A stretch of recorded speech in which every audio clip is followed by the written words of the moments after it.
Hola, amigos, buenas tardes. Hello and welcome to this session, this afternoon session. This is going to be a very interesting session related to chemsex. We have very good speakers, and may I introduce David Stewart, who is a very relevant person related to the knowledge of chemsex. He works in Dean Street Clinic in London, and he has a huge experience related to this topic.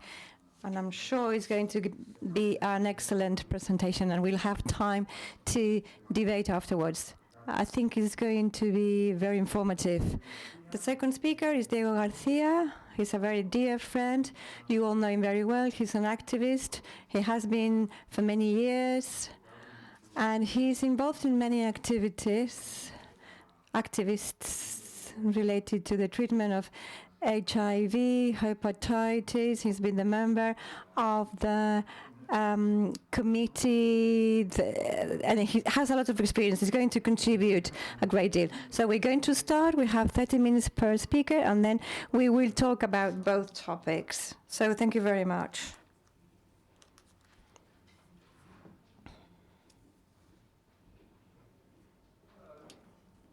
Hola.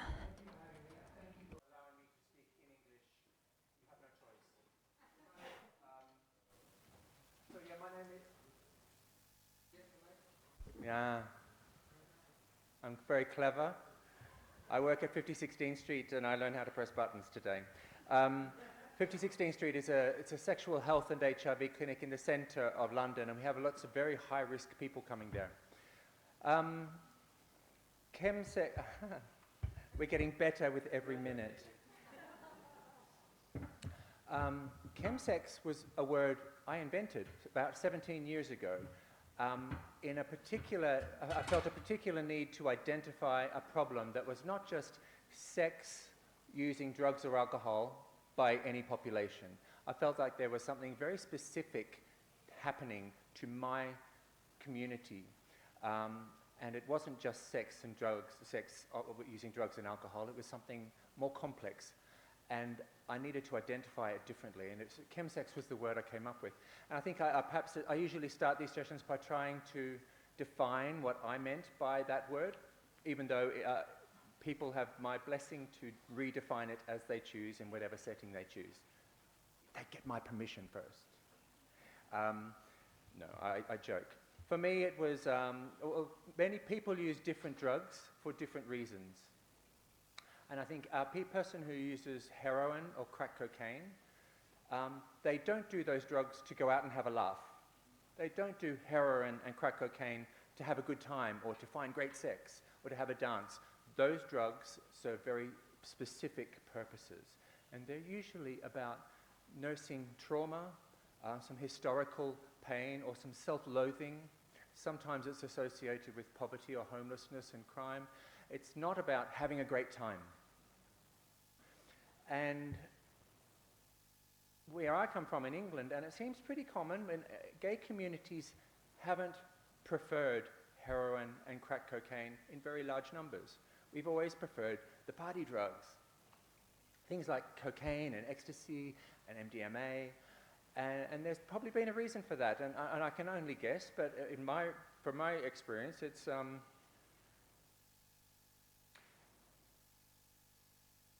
about the reasons we use drugs in the first place. I think many gay men felt like the only gay in the family, maybe the only gay at school, probably not the only gay at school, but they maybe thought they were, and maybe the only gay in the village. And that's a very lonely kind of experience, I think. It's an isolating experience. And heroin and crack cocaine, it's not about communing or having fun. Those drugs are about isolating a little. If you picture the heroin user, the stereotype, he or she may be alone, perhaps with a needle in their arm, perhaps not, but usually alone and feeling safe. Some people describe the heroin high as being wrapped in a warm blanket or returning to the mother's womb. It's feeling very safe. It's not dancing or socializing or chatting or at dinner parties. It's something very isolating. And I think gay men looking for a drug to solve a problem are not going to use a drug that's going to isolate them further. They're probably going to prefer drugs that are about connection and community and fitting in and communication, party drugs. So if you picture the stereotype again of the gay man, it's a man with his shirt off, dancing, probably on ecstasy, in his community, having a good time, feeling safe and feeling connected, not isolated at all, quite the opposite. And that might explain why gay men have chosen those drugs rather than things like crack and heroin, in large numbers at least. But something was changing because these drugs were never very problematic. In the 1980s and the 1990s and the early 2000s, when ecstasy and cocaine and MDMA were the most popular drugs by gay men, they were difficult times, of course, but we didn't see lots of gay men rushing to emergency departments with overdoses from their ecstasy or MDMA. We didn't see lots of gay men rushing to emergency departments with drug-induced psychosis or withdrawal symptoms. We didn't see lots of gay men rushing to accident emergency departments with violence associated with their ecstasy use. We didn't see lots of gay men rushing to drug services or substance misuse services for needles to inject their ecstasy or MDMA. We didn't see lots of gay men rushing to drug services with addiction problems. And although we always, wherever we see gay men, we see lots of sexually transmitted infections, but we didn't see a particular rise in sexually transmitted infections or HIV, particularly attributable to those drugs. But something was changing, and I'm talking about the early 2000s, I think. A few things were changing. Let me say, to make it simple, 3 things were changing. First of all, HIV care was getting better. It was getting better. We were living longer. The medicines were working. It's very simple and it was great. But the HIV prevention messages we were delivering to our populations, to our communities, to our patients, were more complicated. We wanted them to understand condoms and negotiation of serosorting, for instance. We wanted them to understand how HIV is transmitted. We wanted them to understand condoms. We wanted them to understand PEP and the window required for PEP. We wanted them also to understand what an undetectable viral load means and what uninfectious means. We also want them now to understand what PrEP means, and that's really complicated. Does anybody remember, you will remember, Richard, the magazine Vanity Fair cover with Elizabeth Taylor holding the condom? It was such a beautiful kind of message. It was a condom solves all your problems with HIV. If you wear a condom, you will not catch HIV. If you wear a condom, you cannot transmit HIV. It was so simple. But HIV prevention was getting more complicated with PEP and condoms and undetectable viral loads and PEP windows, and that's a lot of stuff to take to bed with you. And we were telling our gay communities, our patients and our brothers, we were telling them to equip themselves with all of this information before going to bed, and expecting them or hoping that they would assimilate it all. And not only that, but we were asking them to not only understand the biomedical stuff, but to understand and have the communication skills and the trust in the bedroom and in that situation of being particularly aroused. We're asking them to have all of the communications. If someone says they're undetectable, do you trust them, even though if you met them a short time ago? We're asking gay men to take so much into the bedroom. I think drugs would make it a lot easier, personally. I'd rather just get high and not think about it, to be honest. And that's what a lot of my gay brothers did, actually. But that's just one thing, HIV prevention getting more complicated. Another thing that was changing dramatically, and I'm talking about a real cultural revolution, was technology was changing. Almost overnight. We went from cruising areas and saunas and bars and clubs and public toilets to smartphones. It was a very fast technological and sexual revolution, almost overnight. We were asked, I have already apologized for not speaking Spanish to you today. You've been very kind, allowing me to speak English, but English is actually not my first language. The first language I learned. From the moment I came out of my mother's womb, I looked up at her face, at her facial expressions. I needed to know that I was safe. I needed to know where there was danger. I needed to know to be fed. I needed to learn trust and love, and all these things were integral to my survival. And the language I learned was the expressions on her face and the people around me.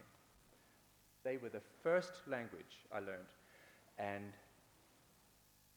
I continued to use those as an adult throughout my sex life.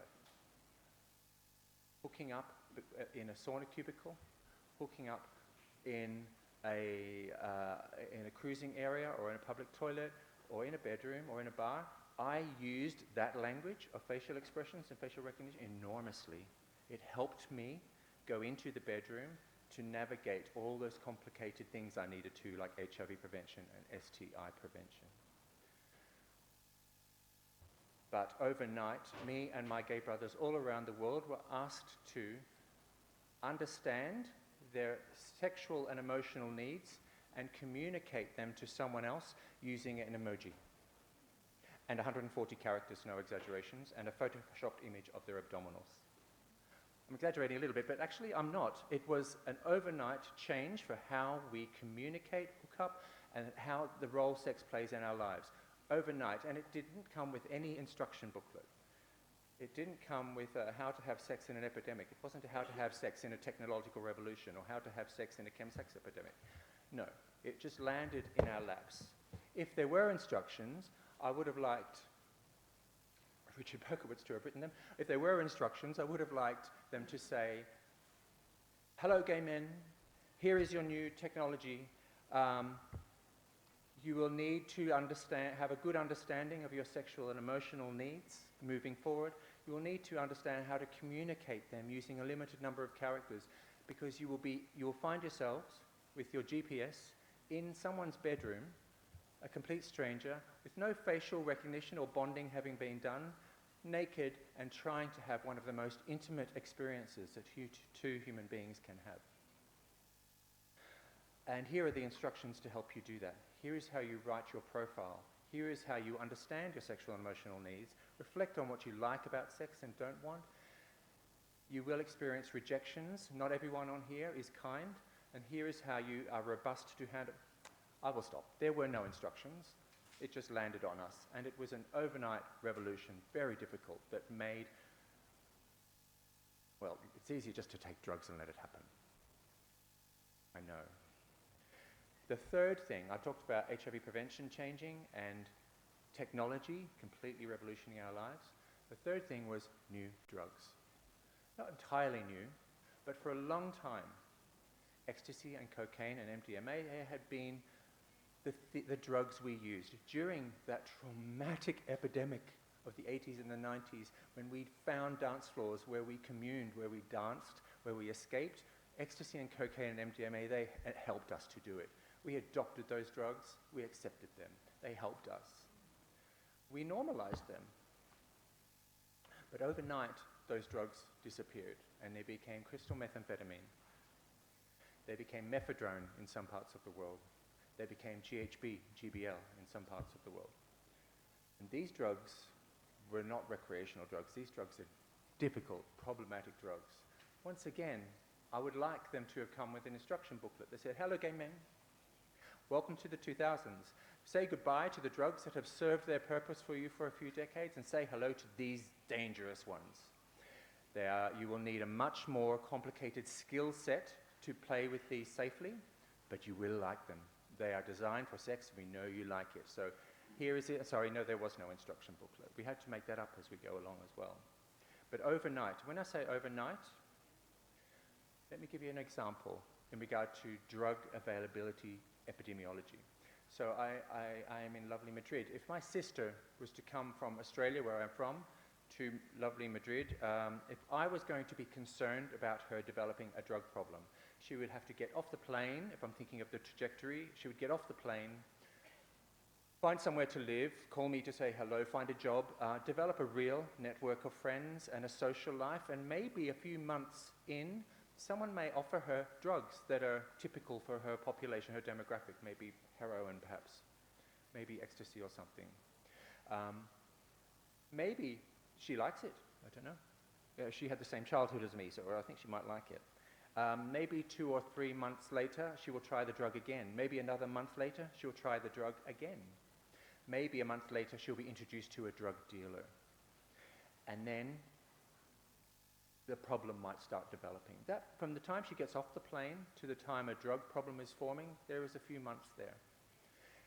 If my younger gay brother was to come to Madrid, he would get off the plane, he would log on to Grindr, and he would be offered drugs perhaps the same day, certainly within the same week. Very problematic drugs, without an instruction booklet. And this is the fastest introduction to any population on the planet of dangerous new drugs en masse that we have ever seen before in the history of drug epidemiology, the delivery of drugs to populations. It's the fastest overnight delivery on technological level en masse to a large number of people that had already adopted drugs as normal within some parts of the community with no instruction booklet. At the end, it's those 3 factors, I think, if we're really trying to simplify what chemsex is, that forced me to try to define chemsex as something unique that was happening to my gay brothers, not just in London, but seemingly around the world as I traveled. This was not just sex and drugs. And it's really important. I know there are some excellent people in the audience who study pharmacology and psychiatry. I need you to forget what the drugs look like under a microscope for a moment. Tiago, if you and I are going to do ecstasy together, this is how it's going to look. Oh my God, we're both going to like each other so much. We are going to share our whole life story with each other. We are going to feel so connected. I want you to have the best time. It's really important to me. I want you to be safe and well. I don't want to harm you in any way. I have no interest in anything else. Your life story is fascinating to me. Hours and hours, we will kiss. And when we learn that we both like that same Madonna song, oh my God. That's what sex on ecstasy looks like. We might dance a little bit too, if we can have a break from the kissing. Yeah, and I will lend you my favorite pair of sunglasses in the morning because the sun is so bright. Even if I never see you again, I don't care. That's as dangerous as it gets, really. If you and I are going to do heroin together,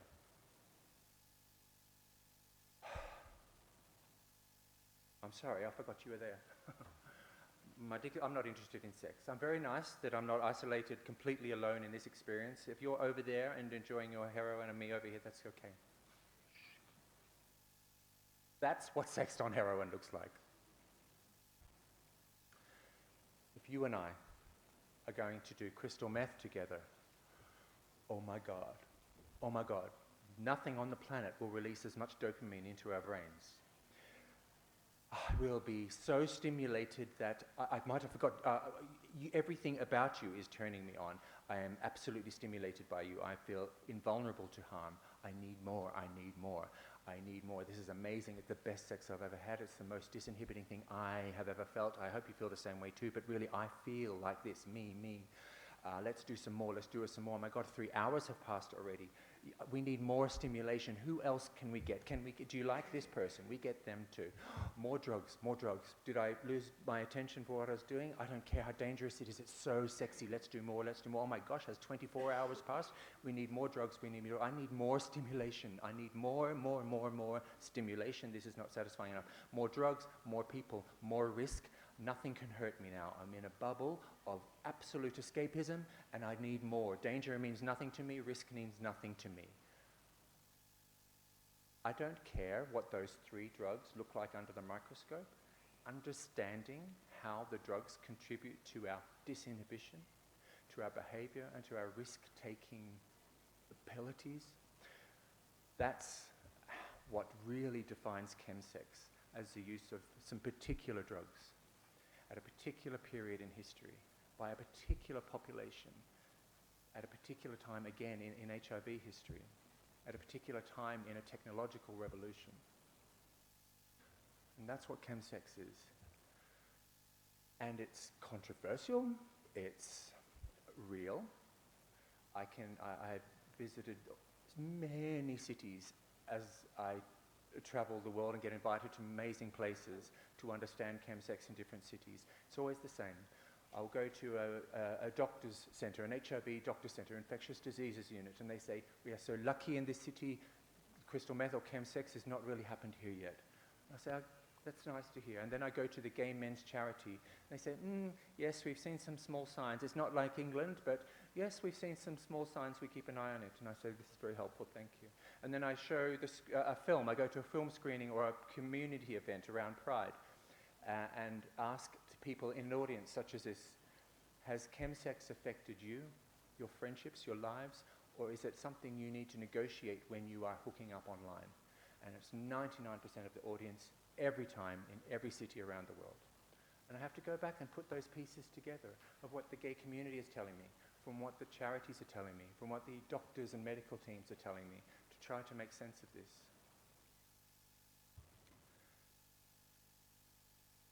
In any sense,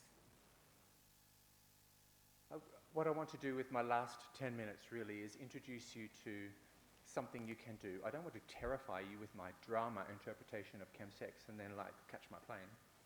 I want to give you something you can use. There is some extraordinary chemsex support in Madrid.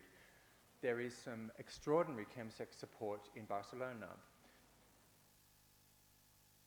There is many cities in the world where there is no support, or where the support is still struggling and still learning. I think what I'm trying to say is every one of you, I haven't met all of you today, but every one of you might have a gay man or a trans person in front of you within the next month or 3 months or year who says, yes, I do chemsex. I came to be working at 50 16th Street because I went there in 2010 and they told me that about maybe 5, 10%, maybe even 15% of their presentations for sexually transmitted infections or for PEP were possibly related to chems or chemsex. And I thought this was alarming. I popped in the 3 days after this to the PEP clinic, and I asked the doctors and nurses to ask questions differently. Not, are you an injecting drug user, have you used illicit drugs? Which were the standard questions. I asked them to ask, do you use party drugs for sex? With a big smile on their face. What's your favorite one? And are you having a good time? The doctors and nurses said, ooh, we can't ask these questions. It's a little like we are condoning drug use, no? I just explained, no, the way we ask questions encourages people to answer more honestly or disclose more honestly their responses. So 33 gay men came for PEP on this day. And every single one was asked these 3 questions, and every single one on this day after Easter had said that they came from some version of a chemsex environment. 3 days earlier, they had thought maybe 10, 15% would be a guess. It was 100%. That was when I got a full-time job there, yay, but where we really developed our services to be culturally competent. What I want to do is give you a tool. If somebody in front of you is asked, do you use party drugs for sex? What's your favorite one? Are you having a good time? And they go, yes. I wasn't going to tell you, but since you asked me the questions the right way, I will tell you the truth. Yes, and I want help. And you go, oh, what do I do? So, where are my slides? I get them. Excuse me a moment.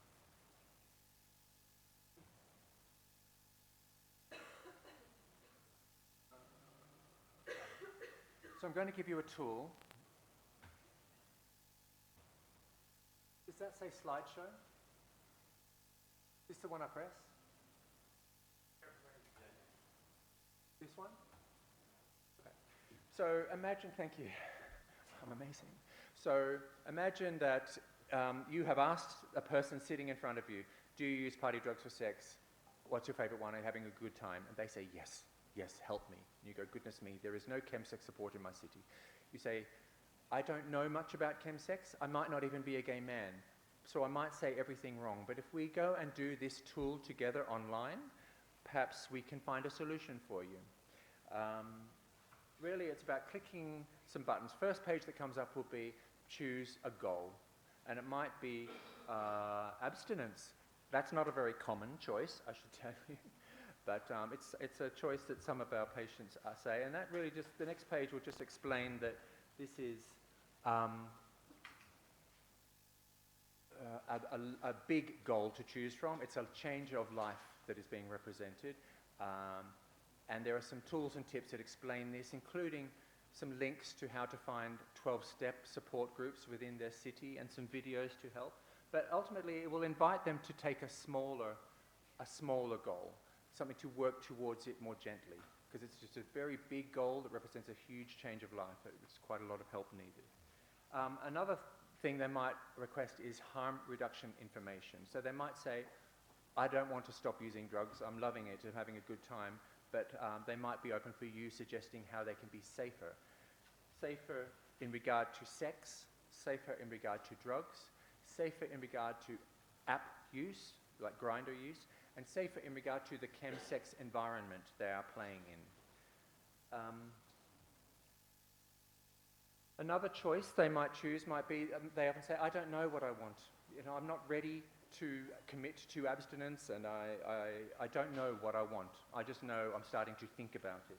This would take them to a series of questions. It's reflective questions to help them reflect on the role sex plays in their life and what they want from their sex life, what makes good sex, what makes bad sex, and the role chems might be playing in that. Questions about,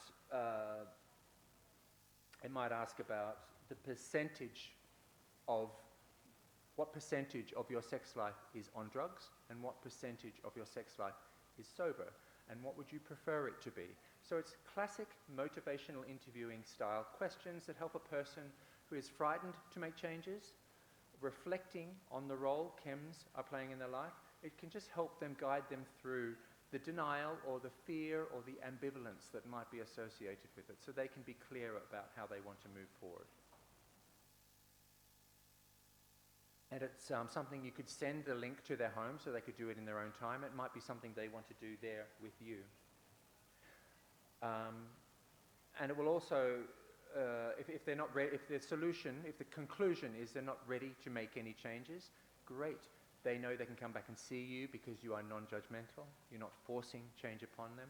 And they know that there are some online tools to help them in between the time you see them again.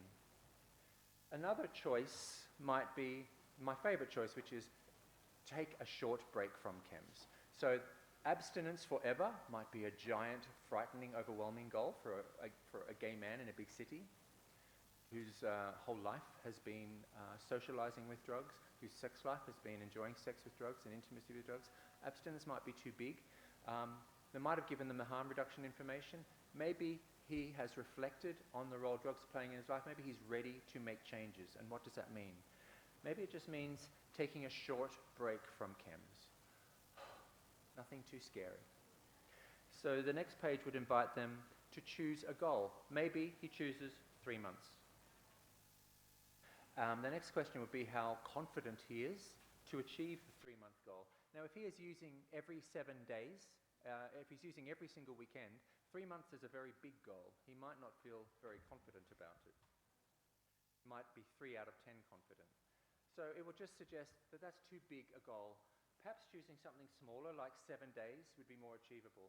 We want our patients to come back a success after 7 days, rather than a failure after 3 months. That's the essence of working with people who use drugs, sort of motivational work. So it will invite them to choose a smaller goal, 7 days. It will ask the same question, how confident they are, and likely they will be more confident to achieve it now. It will then ask how important it is for them to achieve this goal.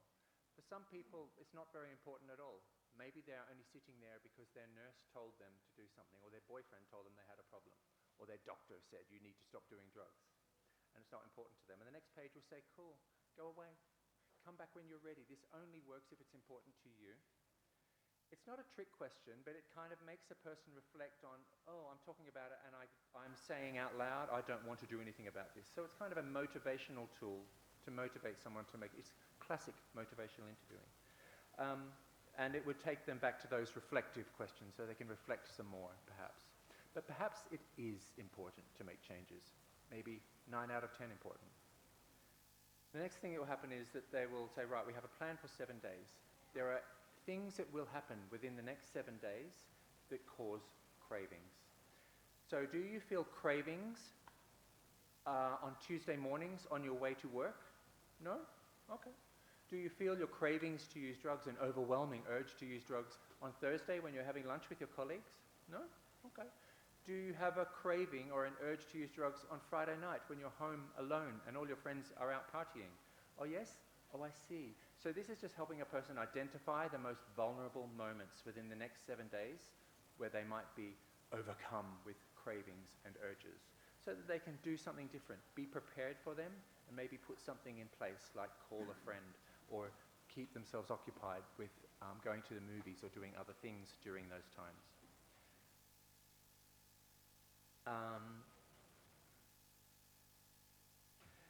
And the next thing will happen is there are triggers, there are things that set us off. Sometimes an argument with my mother makes me want to use drugs.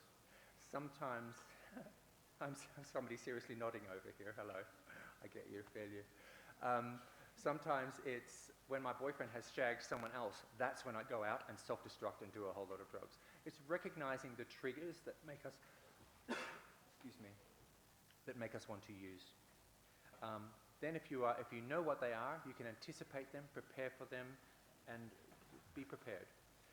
There'll be some other questions about the role other drugs or alcohol might play.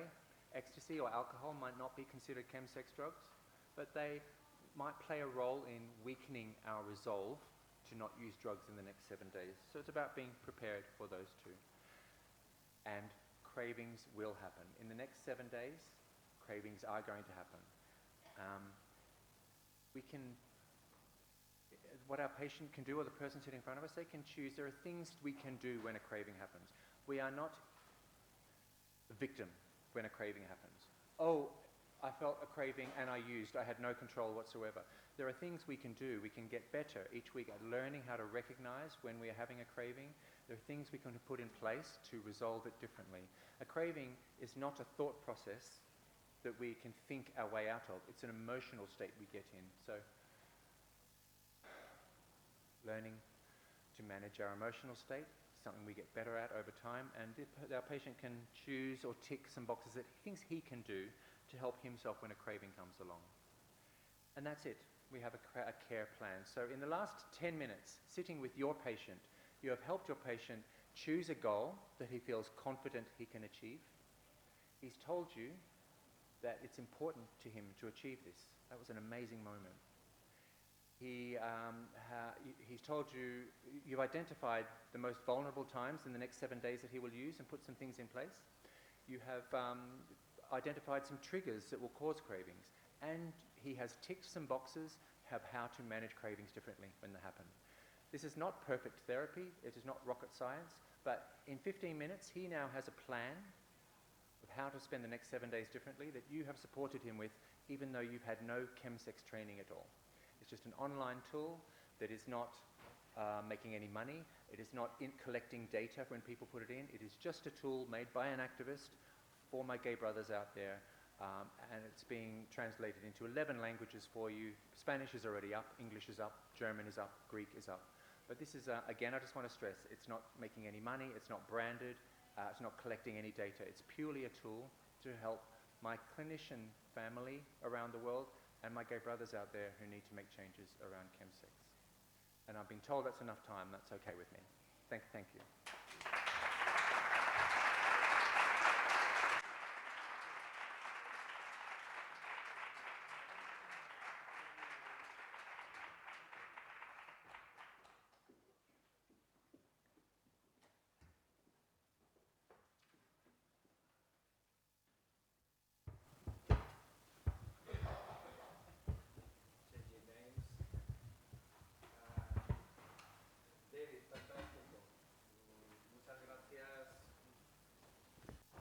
Thank you, David, for this fantastic presentation.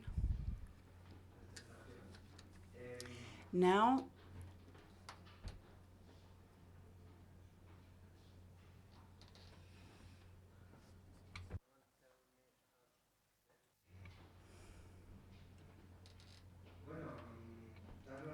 I'd like to thank the organizers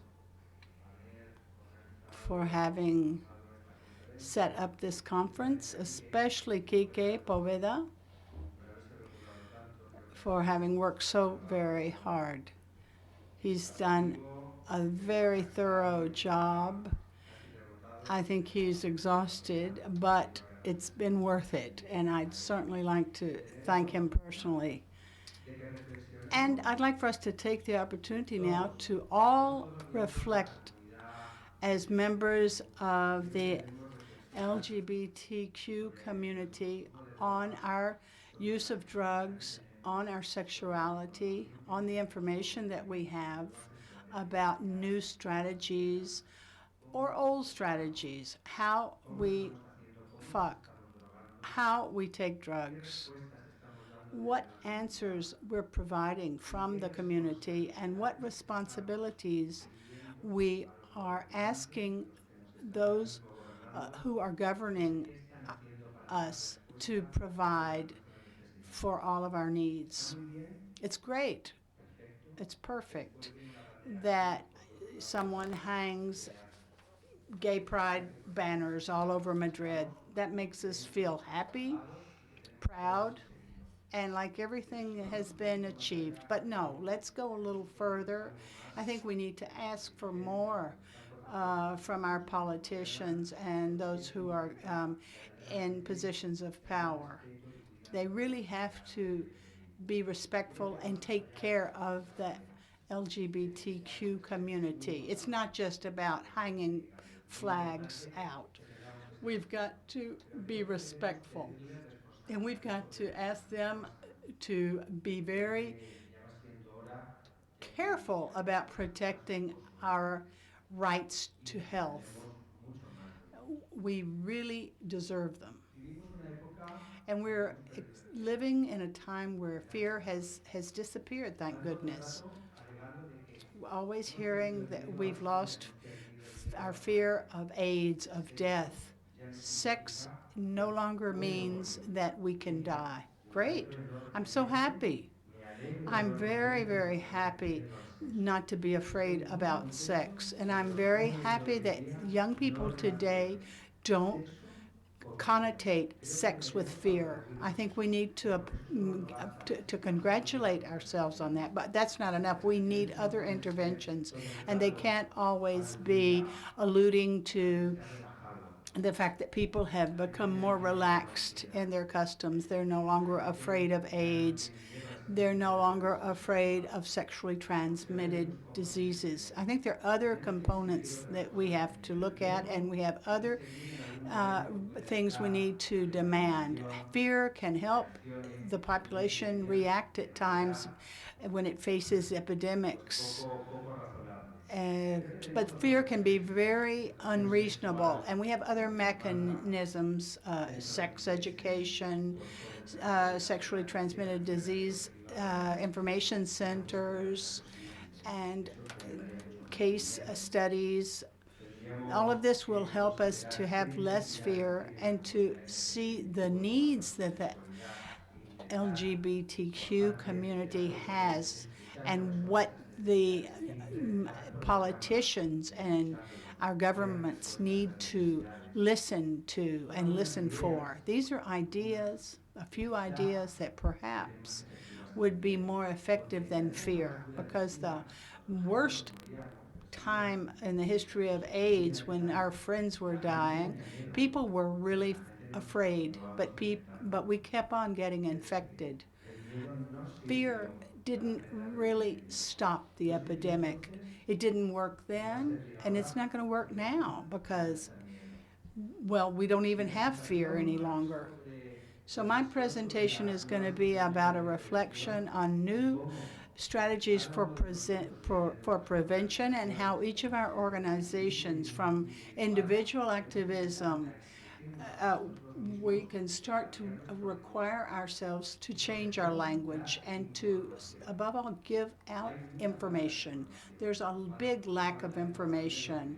There's a lack of information from decision makers, from the heads of LGBTQ organizations, from HIV and AIDS organizations. When David said that one of the things we need to manage today, gay men, there are many new different ways of for prevention, and we've got to manage the absolute ignorance about the different ways that we can prevent not just prevent AIDS and HIV, but other sexually transmitted diseases.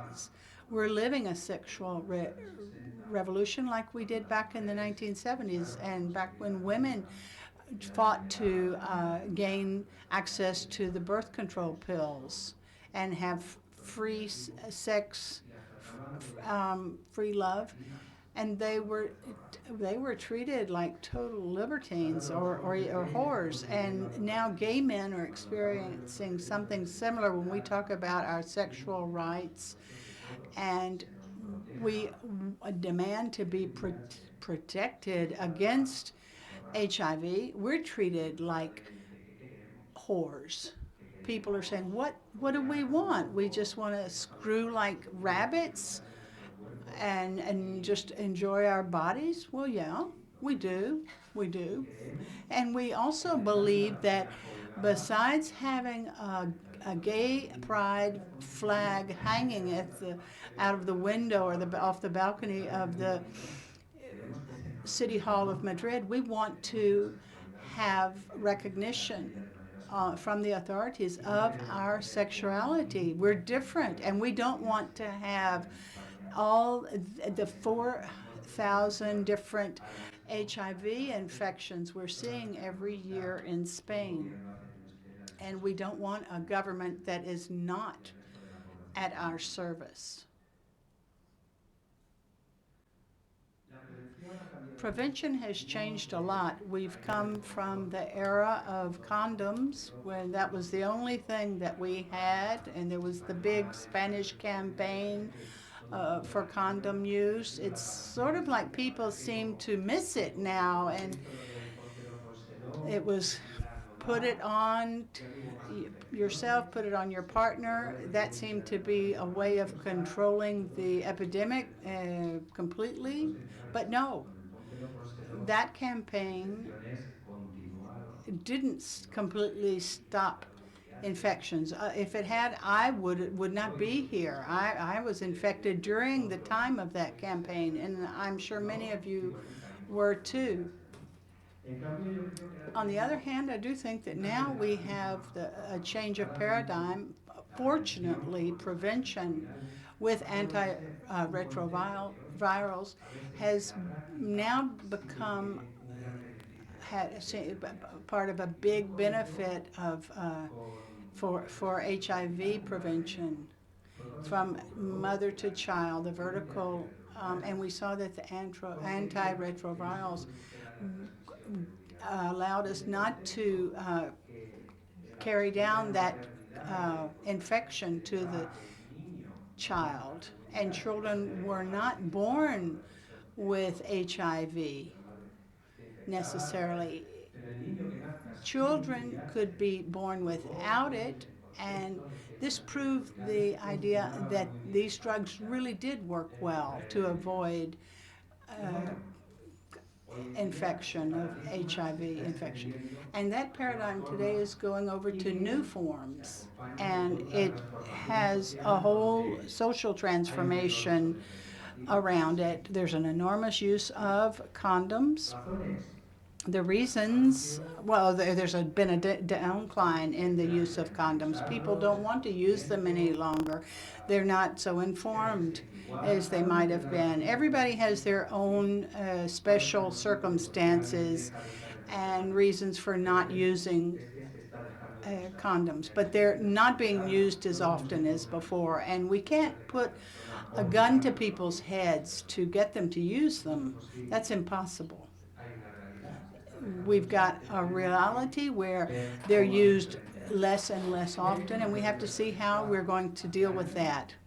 Years ago, unfortunately, there wasn't as much sexual freedom among the gay community And we didn't see this explosion that we see in the gay community now of sex.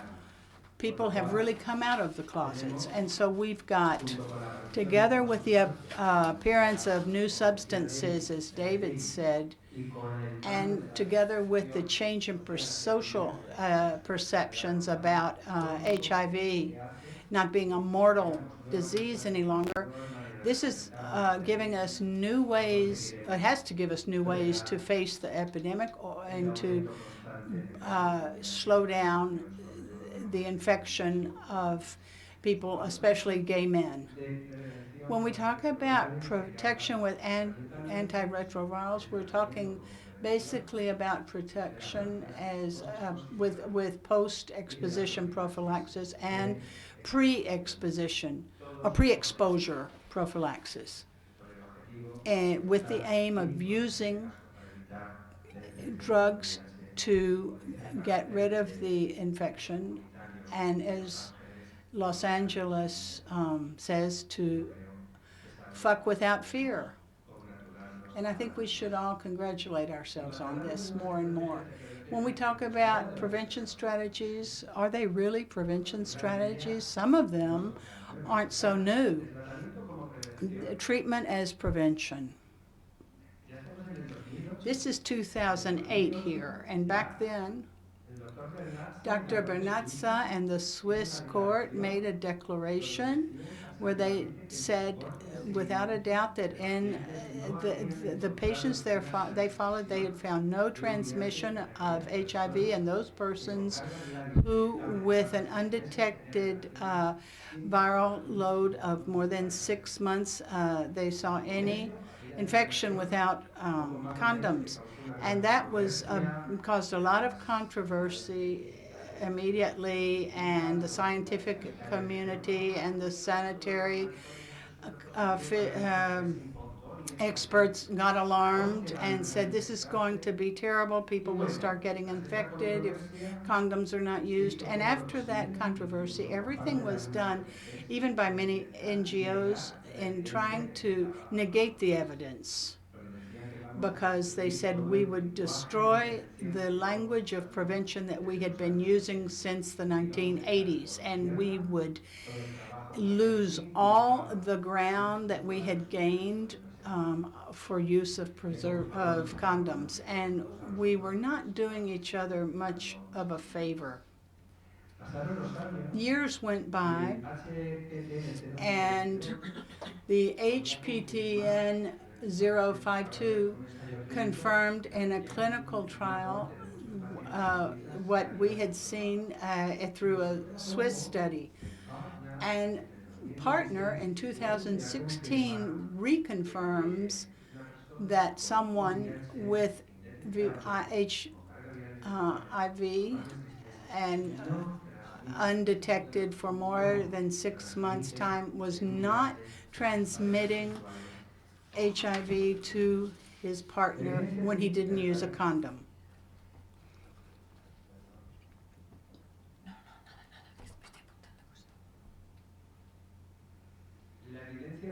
The scientific proof is there, or evidence is there, and Dr. Bernatza recently in the Swiss Medical Weekly shows again the findings with all the accrued scientific data. We see that there's not an infection, and we have a series of facts.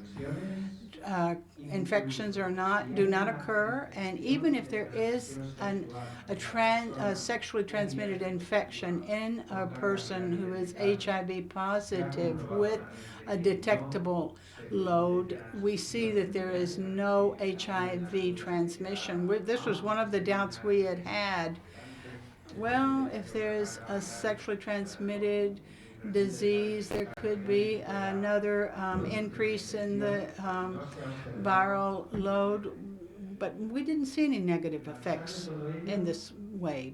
But despite all of that, the health authorities, some scientific communities not all, but some have been reticent to consider that sex without a condom be considered a valid option. And when we go down to physician level, and forget about the scientific community, when we get down to doctors, this is anathema. Then you can see behind the doctor's office, you can see all the children who have been born by those couples who were not using condoms, and they did not have any infection. So I said, well, so I can screw without a condom? But the doctor says, no, no, no, you have to use a condom. And then why? Then who are these people? These beautiful children who have been born naturally. Why are you telling me I've got to use a condom? I think this is something that from NGOs, we need to start giving out information, clear information to our users, and to demand that the scientific communities change their discourse, because in Switzerland, where they have done this, thanks to the declaration, there has been no more criminalization because of exposure to HIV, and they're no longer washing semen or and having to do artificial insemination, and the empowerment of clinics and persons has gone with HIV has gone in parallel to what the scientific community is now saying. And there's a controversy that's also endorsed by the International Society of AIDS that says that indetectable means intransmissible. How many organizations here today representing civil society have signed that declaration, where we commit as organizations that our messages will be absolutely clear about that? Mine has also. Very few. Kogan also, good.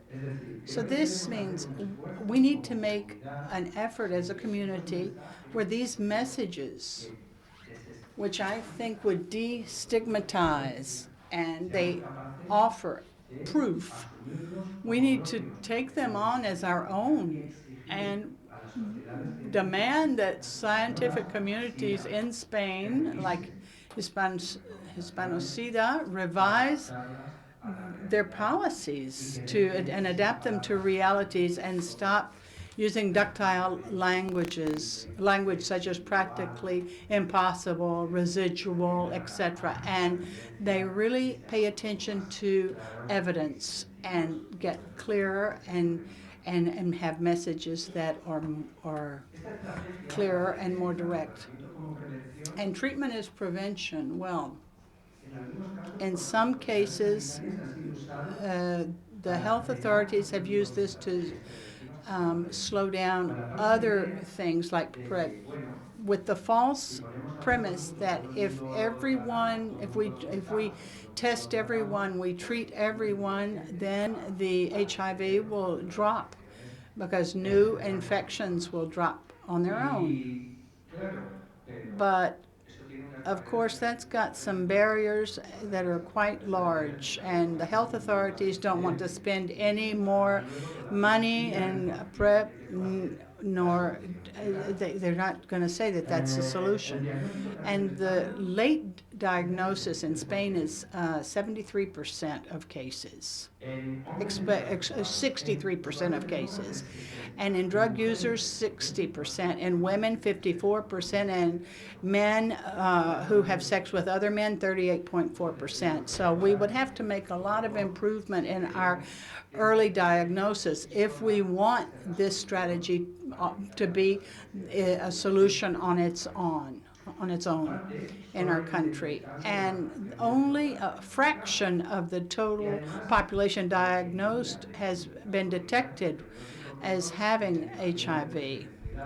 This requires coordinated policies if we want to have early diagnosis. And look, Montaner in British Columbia tried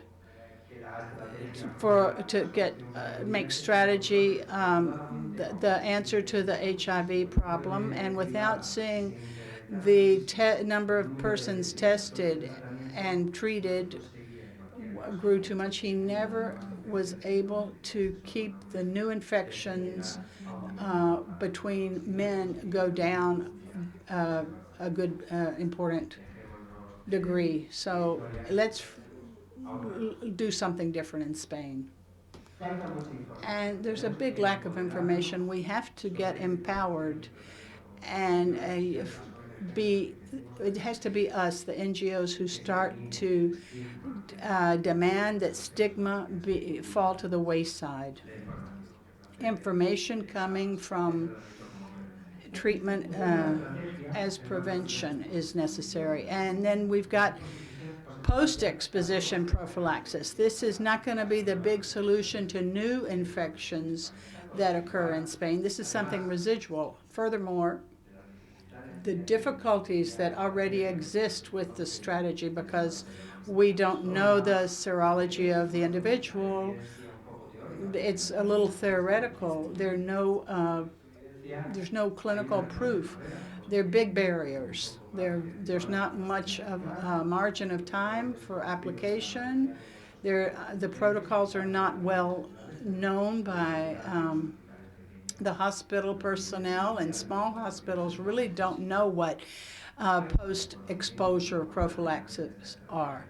And the general population doesn't. The NGOs here have not given out much information. We have not worked with the hospitals, and it's very difficult in the small hospitals, especially, as I said earlier. So what's the new strategy that can help us try to contain the epidemic that we're having right now in Spain? Because I want to remind you that we're talking about 4,000 infections every year. Every day, 10 persons are contracting HIV in Spain.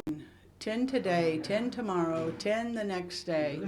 And this is all occurring when finally we have mechanisms to avoid this. We've been saying we need a vaccine. We need something to protect us against HIV. We've got prophylaxis. We have oral vaccines that you can take.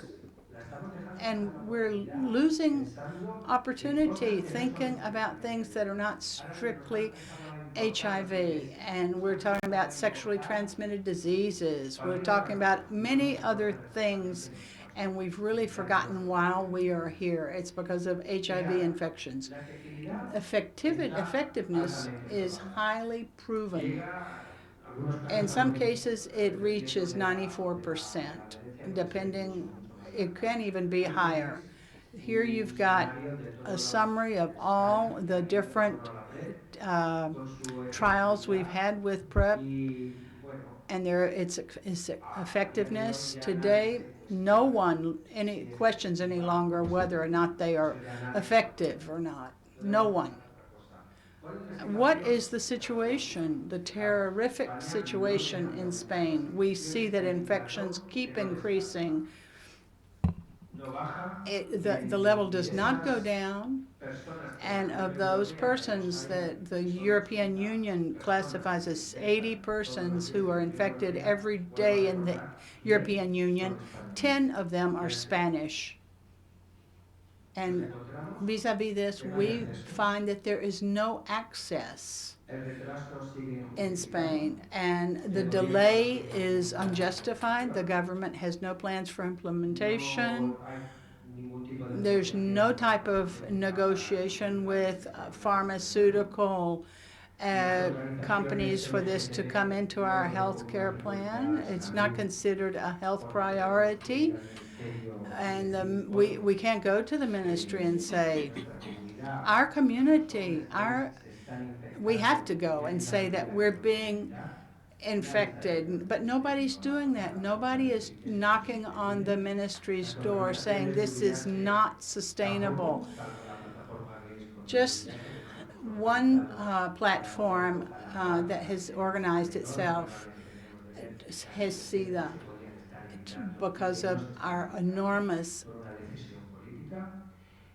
anger, and scientific communities are frustrated because recommendations, what they are working for and what they see is not something taken seriously by the ministry. And look, for us to look at a timeline, HESIDA publishes its recommendations in July 2016 and approved, thinking things are going to be approved, and since they're going to be approved, we'll make a study about the recommendations for implementation in Spain and what groups have to be targeted, how things will be done, etc., etc. What a scientific community should actually do to prepare for something that's coming. And this was approved in August of last year. Okay, it's approved. Let's go forward. Let's implement. We've got the recommendations in place.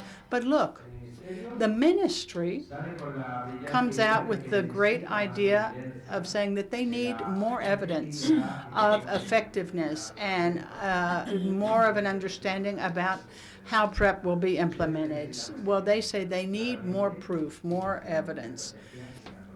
And this is just bargaining for time. And we've got a trial with 400 people. We're a big country, and 400 people are not going to solve any problems. And this is a 2-year trial study. And not only that, this study, which is totally unnecessary, it hasn't started yet, nor does it have a starting date. So everything has been stopped. And price negotiation for including this in the national health system doesn't have a date either. No one knows, no one says anything, no one feels responsible, no one is asked to take responsibility. And today I would like to say that individually and collectively, we here need to leave today with our ideas clear and with clear goals, which is to show our anger to the ministry, because as a community, we have to tell them what they're doing wrong and what we want to see change. If we don't do that now, we will just conform to the and go on with the banners that are hung from the city hall's balcony and say everything is great. Wow. No, equality in rights is health equality, and the gays platform, Gays Against HIV, we will be in Seville Wednesday at 11 a.m. in front of the ministry. We will have take action. We've called the press, and we're going to protest against the no access to PrEP in Spain. And from here, I ask you and I urge you to mobilize yourselves as citizens, as gays, as members of our community. I want you to go to that demonstration. Support it from your spaces, from your positions of power, from your positions of communication. Do something. Otherwise, I don't think we'll achieve anything. And lastly, as an end, I wanted to put out the last campaign of my organization, ALARA. What we're trying to do is get people to know that in addition to condoms, there are other ways of protecting oneself against HIV. Let's continue with our dialogues. Thank you very much.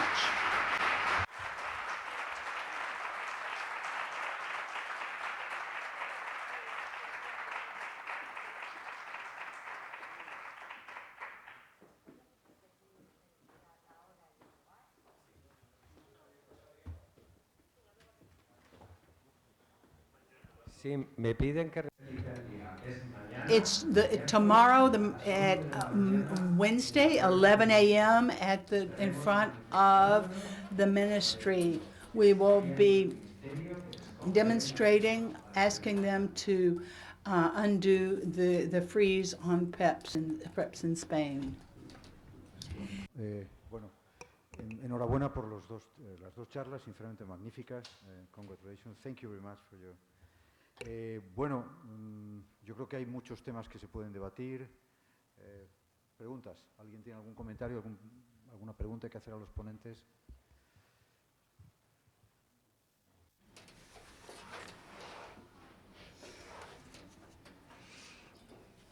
We can't translate.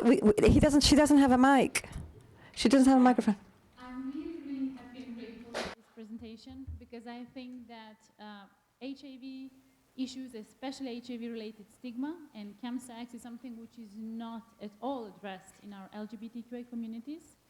And I'm a co-chair of IGLIO, which is International LGBTQI Youth and Student Organization, which is a network of more than 93 member organizations in Europe. And we still don't have any position paper, any document or advocacy tool that we can use to advocate for and talk about HIV-related stigma and chemsex. And I've been trying to raise that issue for a year now, ever since I joined the board of IGLIO and became the co-chair. And the argument that I hear most of the time is that we have to have the approval of all of our 95 member organizations on every issue that we want to tackle, which is, in my opinion, and a little bit a subtle way to say, no, we don't want to tackle this because of the stigma, because our communities have been related to HIV epidemic in the past. And I really think it has to stop because, not just because that the people that I love the most in this world are affected by the issue, but also because we as a community cannot anymore exclude part of our own communities. It just has to stop. So I'm really grateful for being here, and everything that I can learn and hear, I will use it in the best way that I can. I cannot promise that I will do a lot of things, apart from the gathering information from our member organization, opening discussion at our annual members conference, which will happen in 2 months, and will gather more than 70 people. But I really think that as much as we can gather and share and talk, it is so, so, so important, so thank you very much. Muy bien, gracias. Julio, si no os importa, si pudierais identificar... If you don't mind, if you could identify yourselves. Thank you, Vincent. I am Julia del Amo, and I work in the National Center of Epidemics. I want to join this lady, and I want to thank you and say that I completely agree with everything you've said. And also the patent of Truvada, you know, where are we at in terms of our talks to the ministry? Within this context, it is very important to put this demand on the table. And you have mentioned, Diego, the contraception pill in women. And at this moment in Spain, people pay for it privately because those financed within the national health system don't cover the whole range. So I want to introduce this co-payment subject. I'm not talking about the one that can't be assumed by certain people, because we all know that some things can't be afforded by anybody. So for all the minority groups that are vulnerable, for example, sex workers and so on, there's a huge proportion of gay men with a high wealth. And I know this subject is not easy, but we are talking about, you know, these people that we can talk about everything. So I just wanted to make these 2 comments.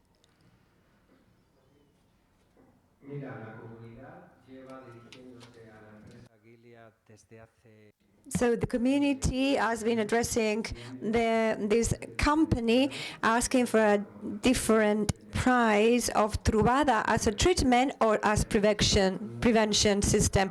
And this company is not willing to establish this difference in prices, whether it's treatment or prevention. And they have told us, we've heard with the people in the United States.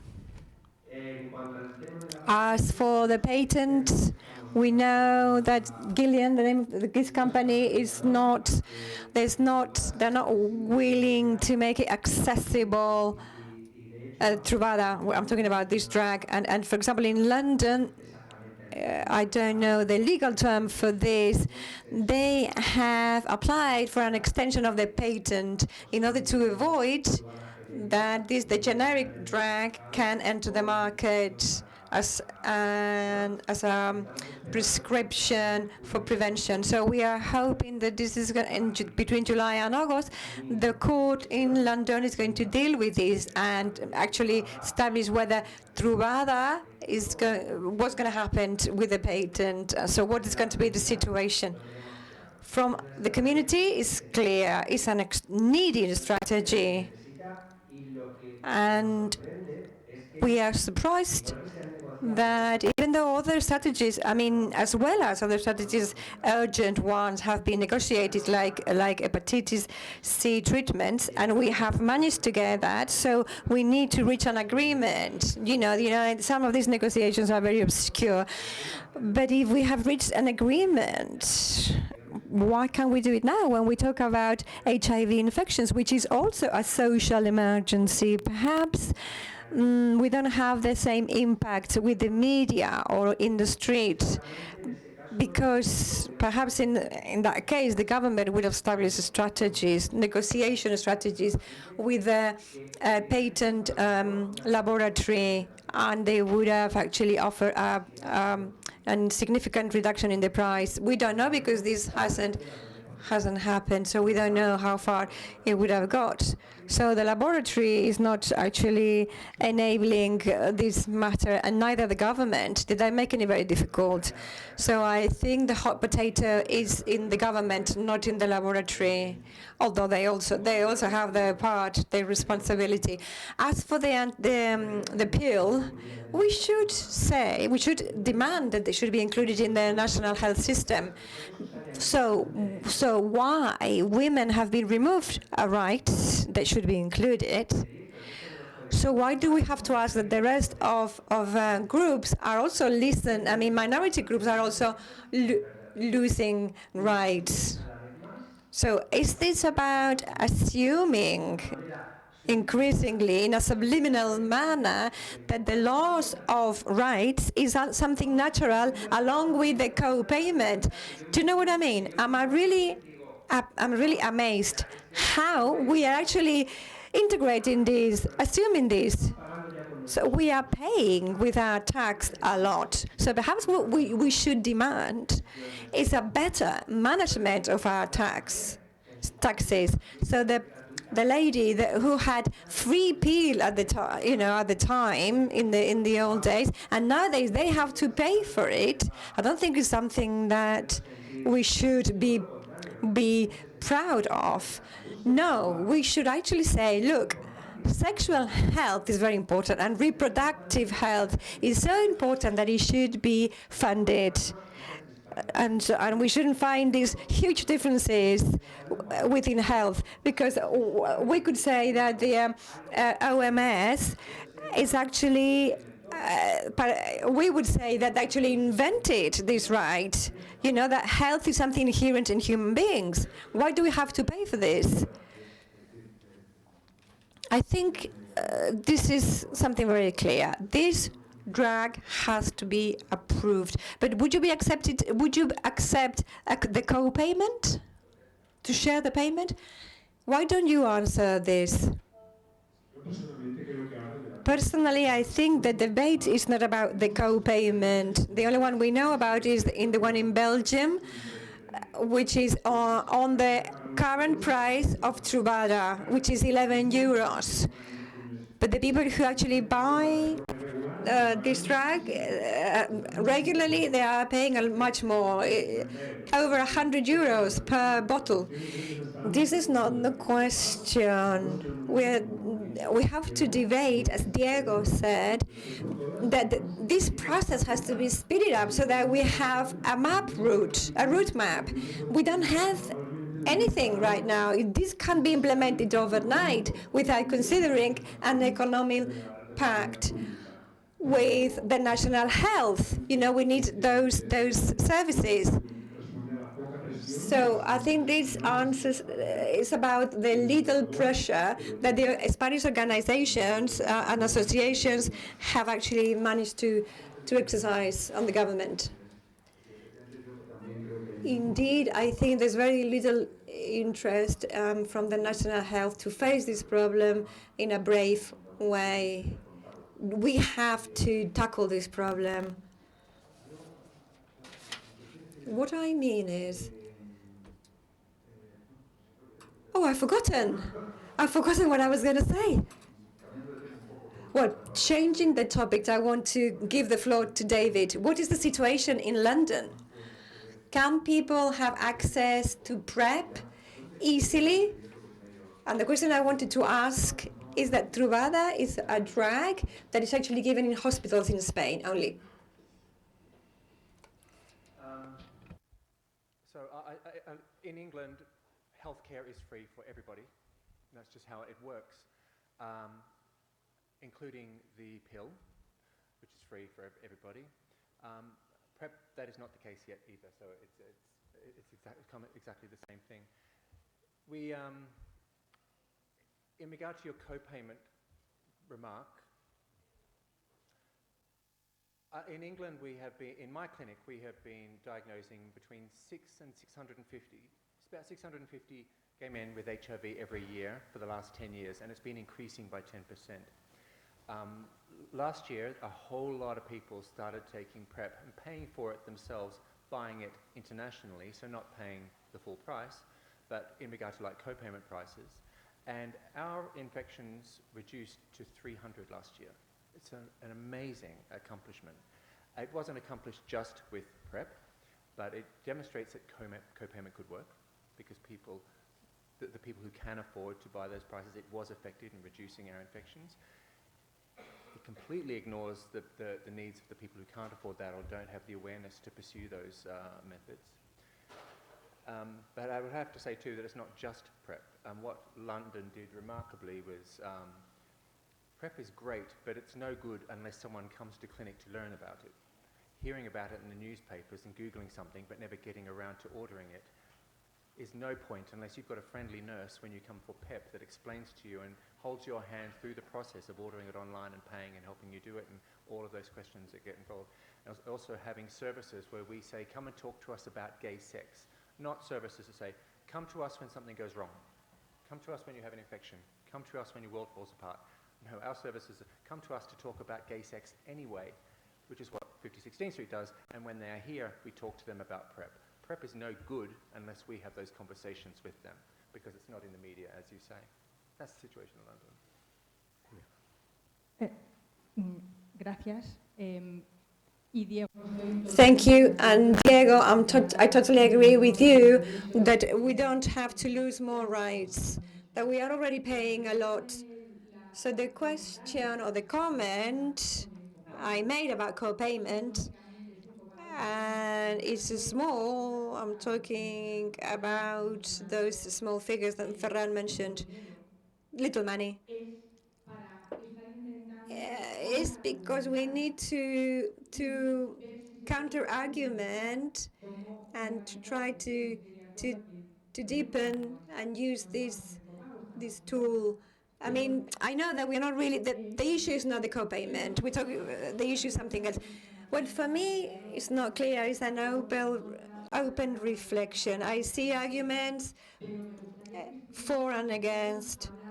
I would like to be able to talk about everything without barriers. And if the co-payment is 11 euros, okay, let's do that, but have PrEP on the table.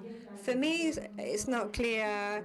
I want to open this question in this forum, because here I feel I can. In other fora, I wouldn't talk about co-payment. We need to put everything on the table and put as much pressure as possible and not to leave any easy counter-argument. We need an answer, a clear answer.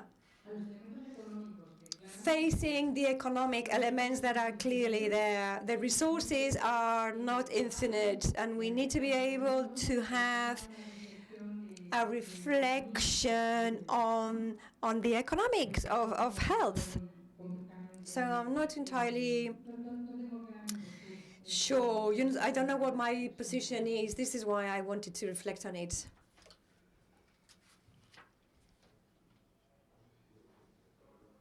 I don't know, Diego, if you would like to answer this question.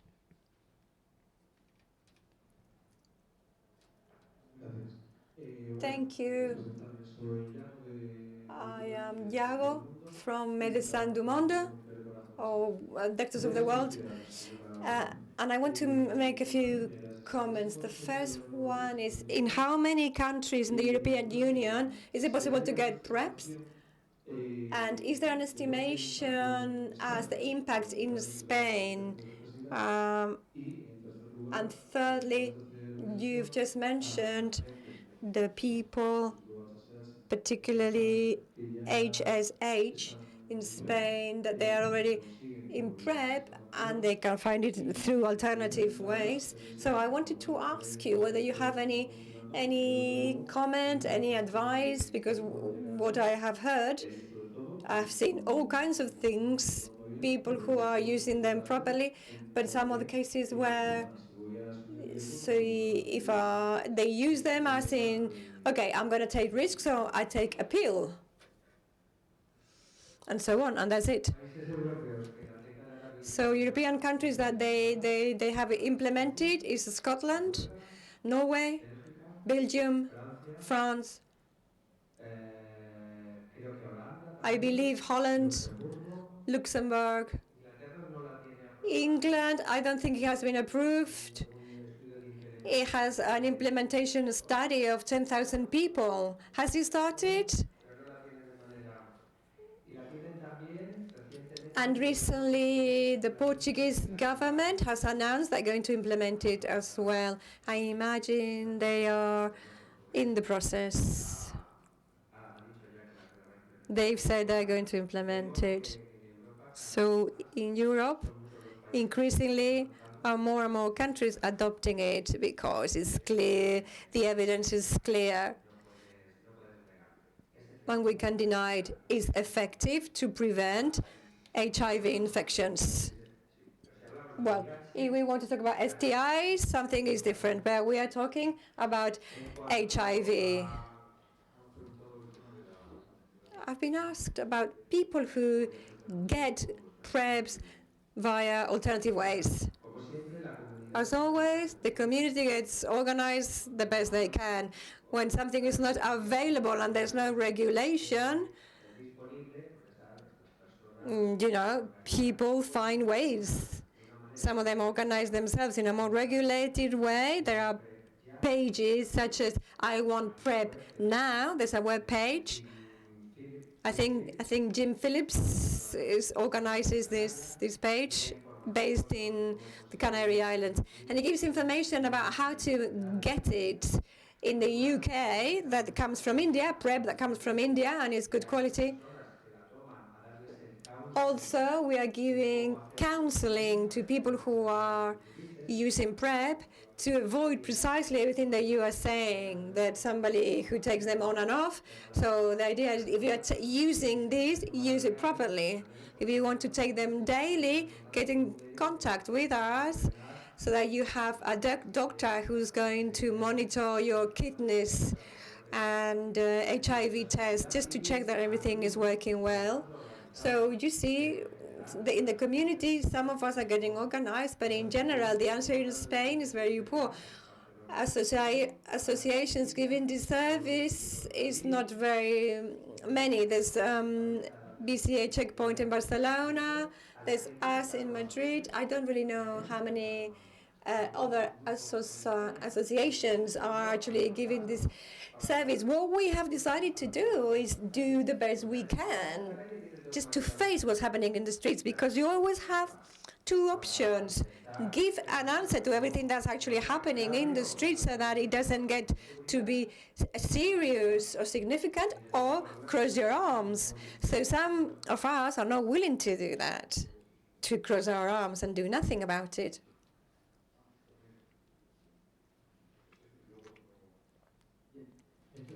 Just wanted to answer about the co-payment idea.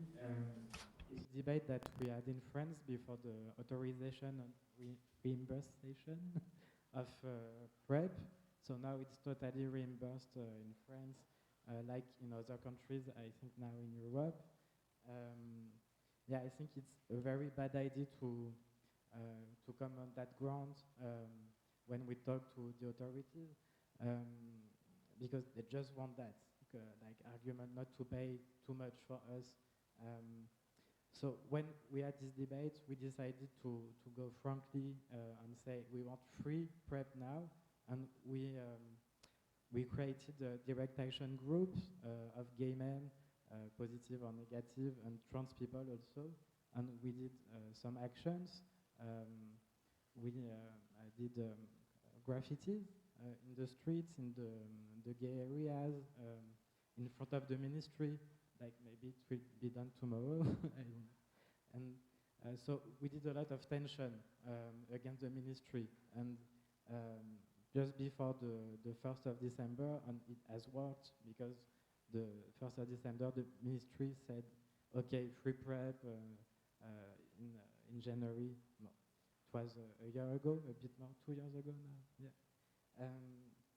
Yeah, because doing co-payment, it will always do two speeds prevention, and okay for white gay male, it's okay when they have a work, but we have to think of the other marginalized communities like trans people, racialized people, migrants, sex workers, and yeah, for them co-payments will never work. So yeah, we have to think globally and also of the margins, not only the gay, inserted socially. Okay. ¿Tenéis algún comentario a esa? Bueno, si no.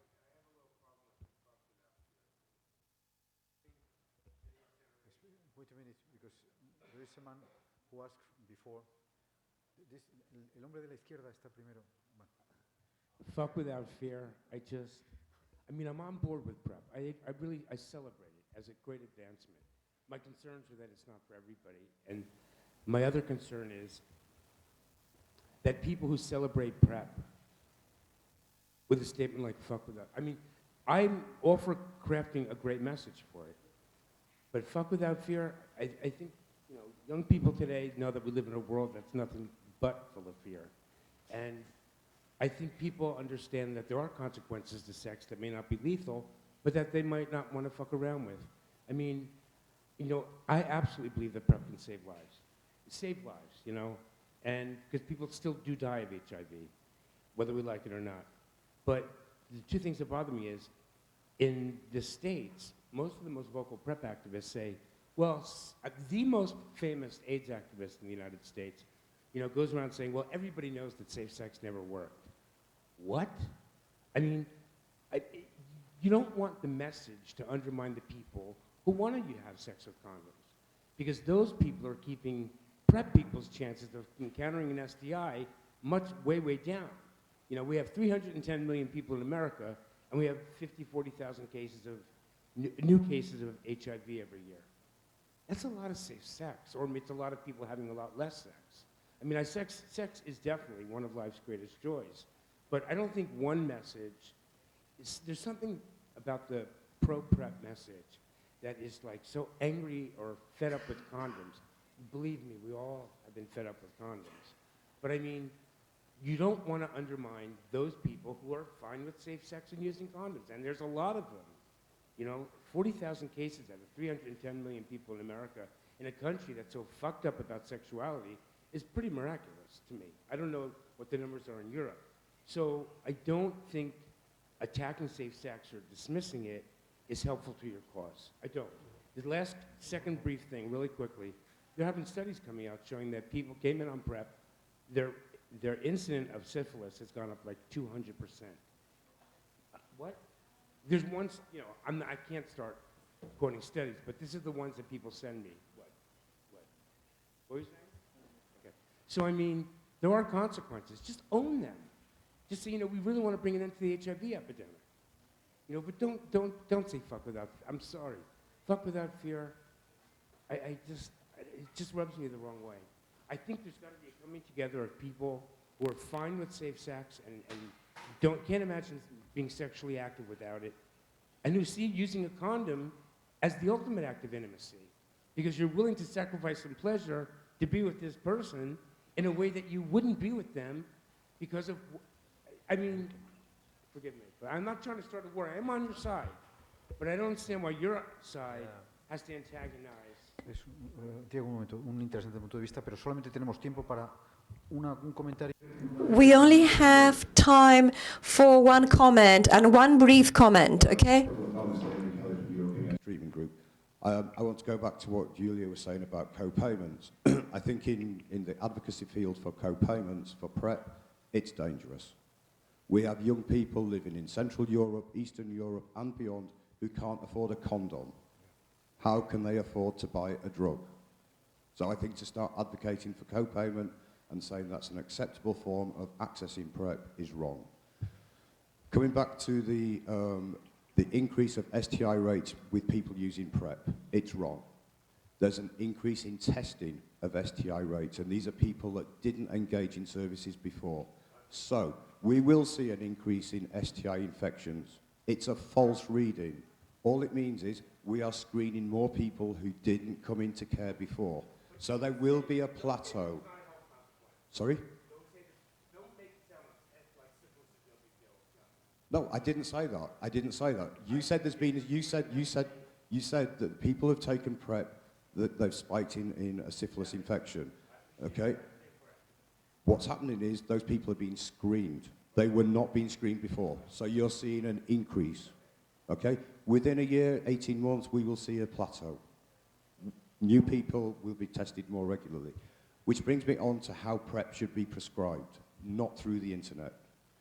If we are prescribing or if we are allowing people to purchase this on the internet, who is regulating the drug? Where are the fake websites going to start to appear? We've already seen this happen in Russia. Somebody ordered Truvada and it was fake. If PrEP is being prescribed properly, people should be monitored, they should be screened regularly for STI infections, and they should be renal monitored and everything else that goes with it. Un último comentario de Michael, y si os parece cerramos. Yes, I wanted to ask, I was thinking about asking something to David, but now you mentioned the thing of fear. I think the word would be anxiety. I mean, fact without anxiety. That would be one of the things, because one of the support groups we have in Barcelona is for chemsex, is seeing that some of the guys bought PrEP, or mine in this case, but then they took away a part of their anxiety, and this anxiety to have been born in an era of AIDS and HIV, and always have this anxiety of acquiring HIV, makes sometimes people just go into drugs just to forget that. So I was wondering if you have seen something also in Dean Street about the relation of use of PrEP and the diminishing of the use of chemsex.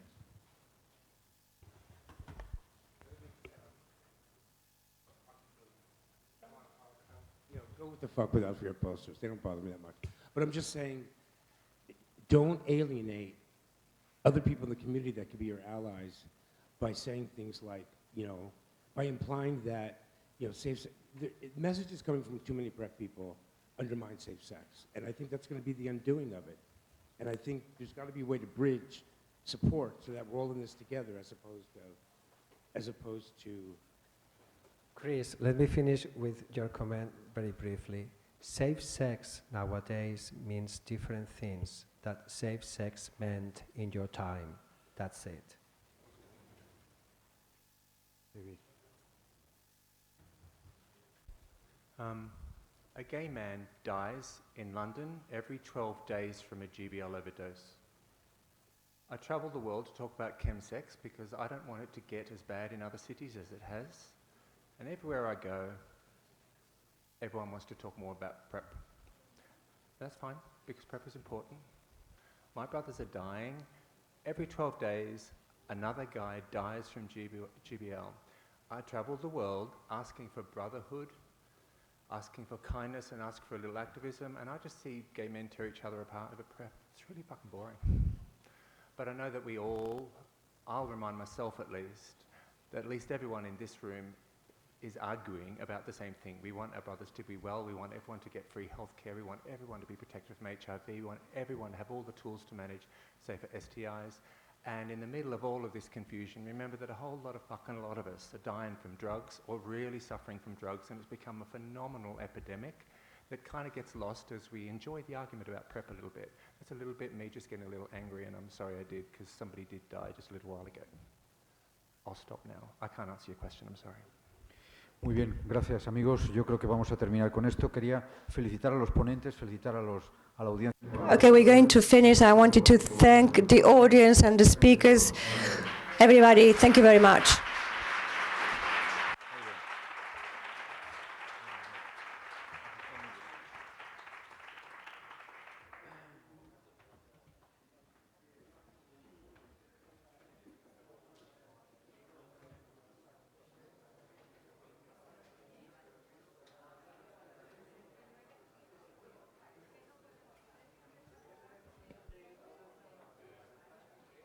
Mientras se sitúa la siguiente mesa, que va a ser la última del día.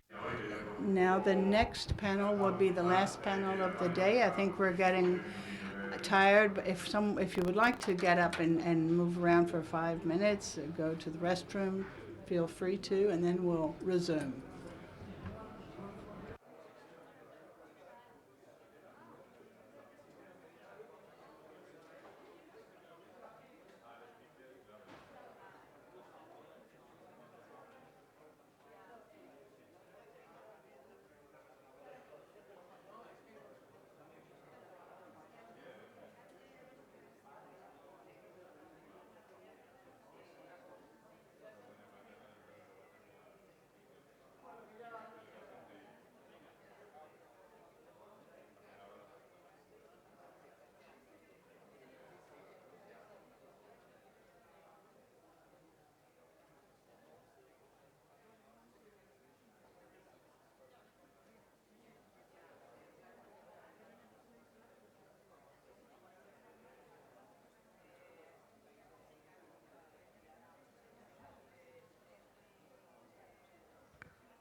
Digo, me está buscando. Espera, que es que he guardado una cosa que no era la... Pues bien, aquí un poco como corriendo. Espera un segundo. ¿Qué tal ha ido? Joder, he visto café por ahí, pero no hay café, ¿no? No hay café, ¿verdad?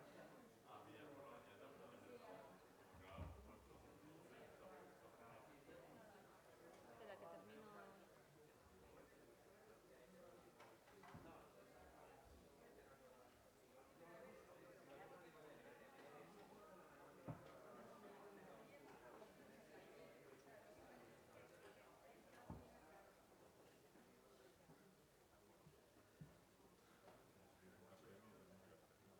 Pero no va a dar tiempo, ¿no? ¿No da tiempo a bajar?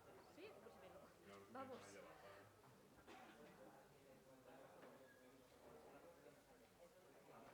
Hola, ¿qué tal? ¿Cómo estás? Uy, eso está puesto el micrófono por lo que estoy viendo. ¿Qué tal?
empezamos 4:30, entre que la gente va y vuelve, será cada vez más tarde.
Hola. Está aquí. Vamos a Well, now we'll start the last session of the afternoon. It is aimed at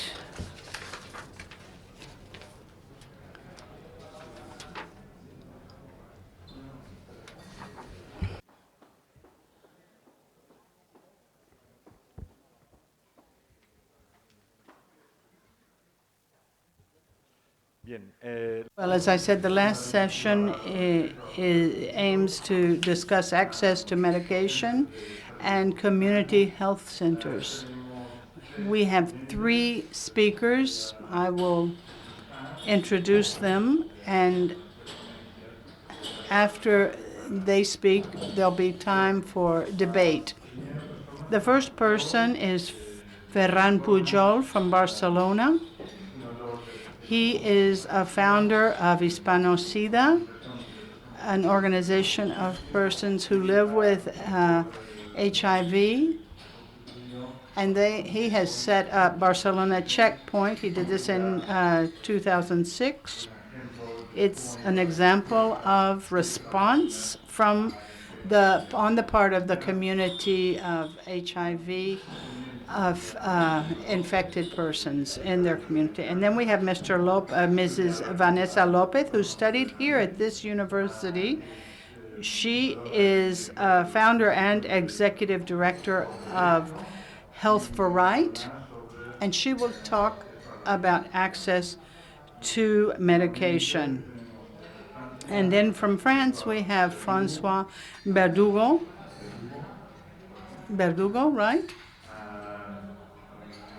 And he is a friend and has been for many years. He's a member of the board of Médecins du Monde, and he has worked in Congo, and currently he is, as I said, a member of the board of Médecins du Monde France, and he works on damages caused by AIDS, and he will talk about the international vision of communitary health. Let's start with Ferran.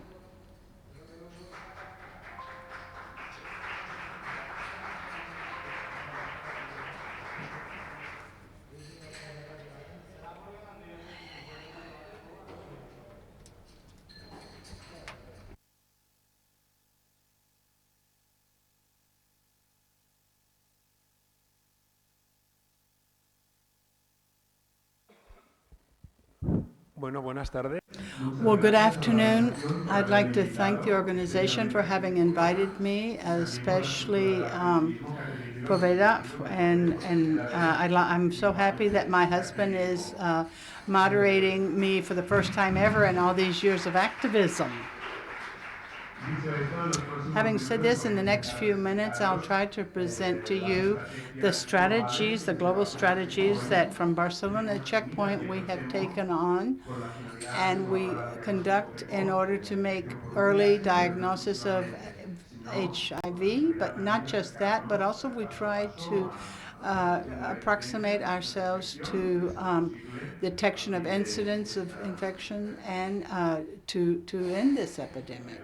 First off, many of you know this, have these data, but I'd like to just go over them in case you've not seen them.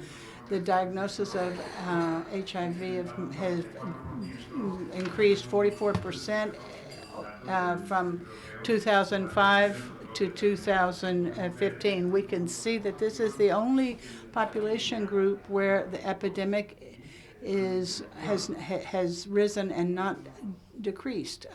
On the other hand, if we look at data from Catalonia, you can see that we find the same trend between 2001 and 2013 with information from the Catalonian Information Management Body. We see a 19% increase in even in the city of Barcelona, an 80% increase. So this is sex between men with men and transsexuals. And we need briefly to explain why this is happening and what is causing the epidemic among this group of population. Individual precautions are taken, but sometimes it's just because there is such a high prevalence of disease in these populations. One single lack of control, one instance can cause infection. And not making protection priority among sexual practices. And then the epidemic itself, we see that oftentimes data is refused to be recognized by our society, and other strategies are given preference, which really don't help our collective at all. On the other hand, if this weren't enough, we have the European Agency for Fundamental Rights, the FRA, and they cite that a numerous, considerable amount of persons in our community have used health services in the last 12 months and considered that the personnel attending them had discriminated against them because they were part of the LGBT community. And then 50% of European doctors think that homosexuality is an illness. I know this is hard to believe today, but there was no Spanish physician in this survey, but we did have Italians and others, and we know that this is a reality in Europe. And a few days ago, we saw a report from the European Center for Disease Control where it was said that stigma and discrimination have a big impact, negative impact on access to HIV services in Europe. And as an example, this shows our work. This is something that might seem, this is, hello, my name is Wong, I'm 17, I live in a town close to Barcelona. Just recently I met a guy and we had oral sex. I found a little wound on my lip and my throat hurt. So I thought maybe I'd gotten gonorrhea or something. I'm very embarrassed to go to the doctor. I don't know what to do. I'm scared. Can you help me? This is probably a reflection from a young, very inexperienced guy, but adults also have these reactions, and such really limit the proper attention that can be given to persons. So we decided to set up Barcelona checkpoint. Some of you have heard of it, and those of you who haven't, I will show you strategies and results that we have used and obtained over the last years. We started in 2006 trying to help get a early diagnosis of HIV, and I think we have really been successful. This is something that not everyone welcomes.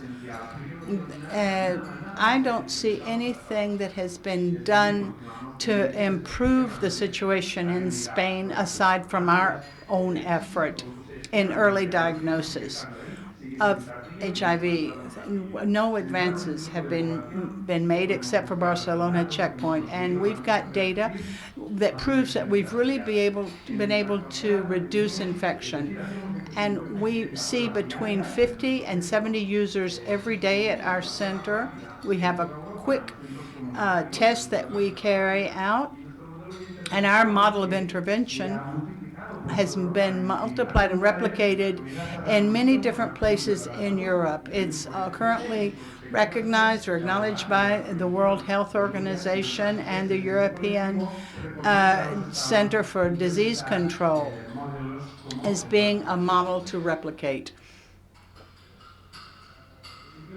And simply a few figures here about when back in 2006 we introduced the quick test. This was something that could be analogous to PrEP a little bit. Many people said back then that this couldn't work, that this was not reliable, that people doing the test were not physicians, and we could have erroneous diagnostics. But we resolved these doubts,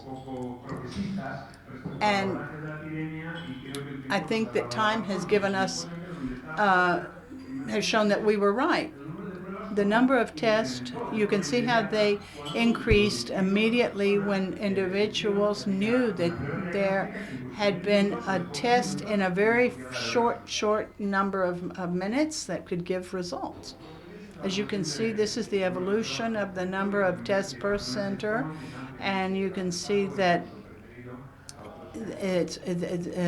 our Barcelona checkpoint is a preferred center, and we've just had avalanches of people coming. And at this time, we are the first diagnosis center for HIV in all of Spain, and we've been able, despite cutbacks and budgetary constrictions since 2008, we've been able to meet the demand we've had. Currently, we offer quick tests to diagnose HIV, syphilis, and other venereal diseases. We have treatment, counseling among peers, always homosexuals, and linkage to care, our public health care centers, and we also participate in community research. You can see that on this graph, from 2006 to 2016, the increase we've had in tests and users. The number of tests are the light blue, and the dark blue, the number of users. We've seen we had about 200 persons come in to our center in 2006, and then in 2016 we had more than 5,500 persons come in 1 year and undergo more than 7,700 tests. Then we also have gone from 37 positive results to 37 absolute numbers in 2007 to in 2015 172, and in 2016 we saw a downturn which went down to 146 cases positive cases. And in terms of the impact in Catalonia, we see it's been great because it's close to 35–40% of the diagnosed HIV cases in homosexuals in Barcelona. They are all diagnosed in 1 center hours. And in the last years, I don't have the slide for this, but I could show you that in the last years, the test outside Barcelona checkpoint, the conventional resources have not only not increased, they've decreased. And we nevertheless have this high capacity or capability. And in terms of insertion of those diagnosed in the hospitals, you can see the blue is the great majority appointed to hospitals. And you can see the red line are those persons who we have lost. We can't guarantee that at this point in time they are linked to any healthcare center. So, to sum up in terms of HIV, between 2006 and 2016, with only 43,000 tests, and I say only because we do so many each year. In 10 years, we've done 43,000, but we have diagnosed more than 1,200 HIV cases, as I said a few moments ago, with 98% of these people being derived to sanitary care. And this is old. This is from 2012, 2007 to 2012, but it's important to show you it's from the Carlos III Center in Madrid. The number of quick test reactive test, quick test in non-clinical centers.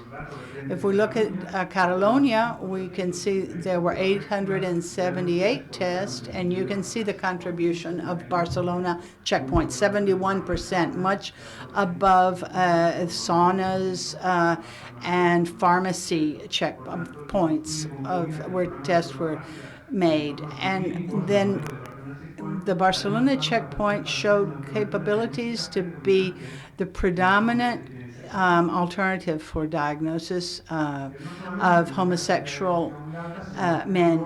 And then we're very quick, and we're quicker as time goes by, and making earlier diagnosis as time goes by.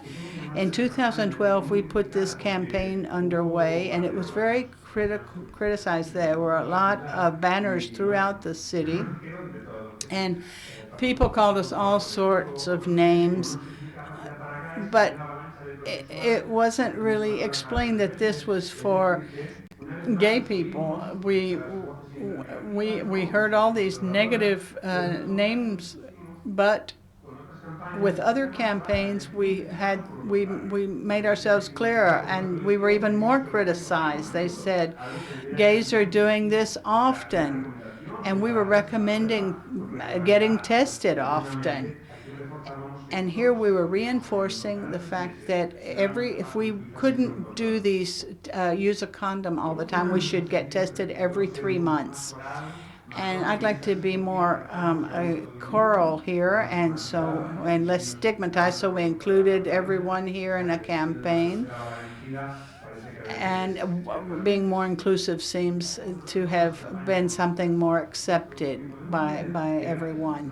And thanks to our campaigns and recommendations, Barcelona checkpoint in Spain, recommending testing every 3 months, we've seen that thanks to that, most of our diagnoses were done in less than 3 months' time from the date of infection. And once infected, we were able to provide proper direction to those infected. The team that we have has done very good work that's borne its fruits. And as I said earlier, the pioneer model for checkpoint was later replicated in Greece, first in Portugal, later in Athens. And then, as you can see in the blue, we have checkpoints around Europe. We have a few more green stars we can't forget. we would need to show Sandoval in Madrid. It's a center that's very important. It's got a high incidence of people coming in, and the difference between the green and the blue is the blue are paid for by the community, and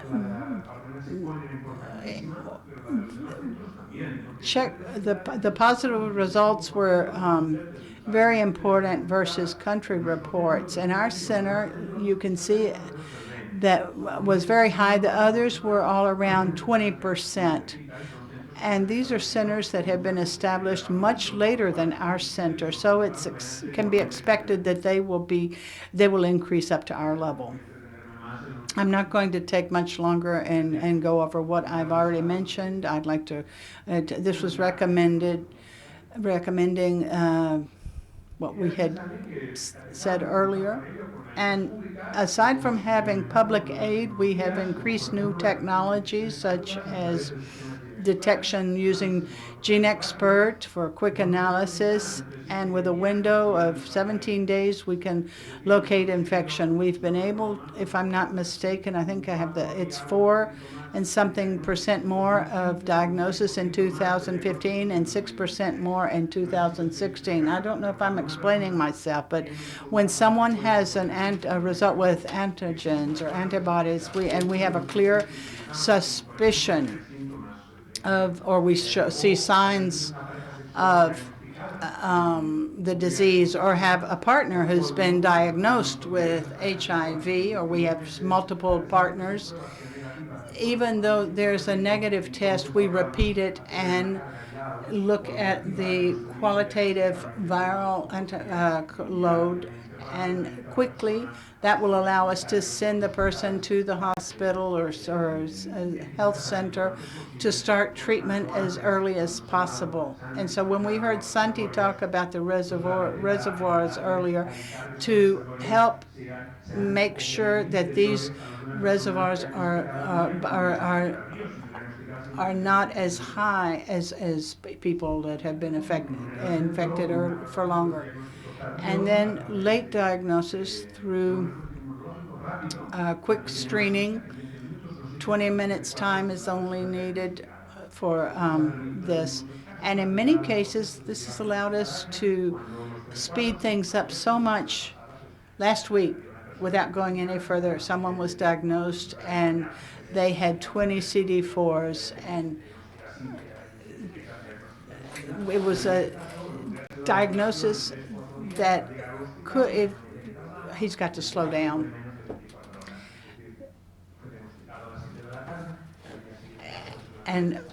But we diagnosed him one evening, and the next morning he was at the hospital. And we've got to be able to see in the hospital centers what's being done, and not just diagnose, but also help them.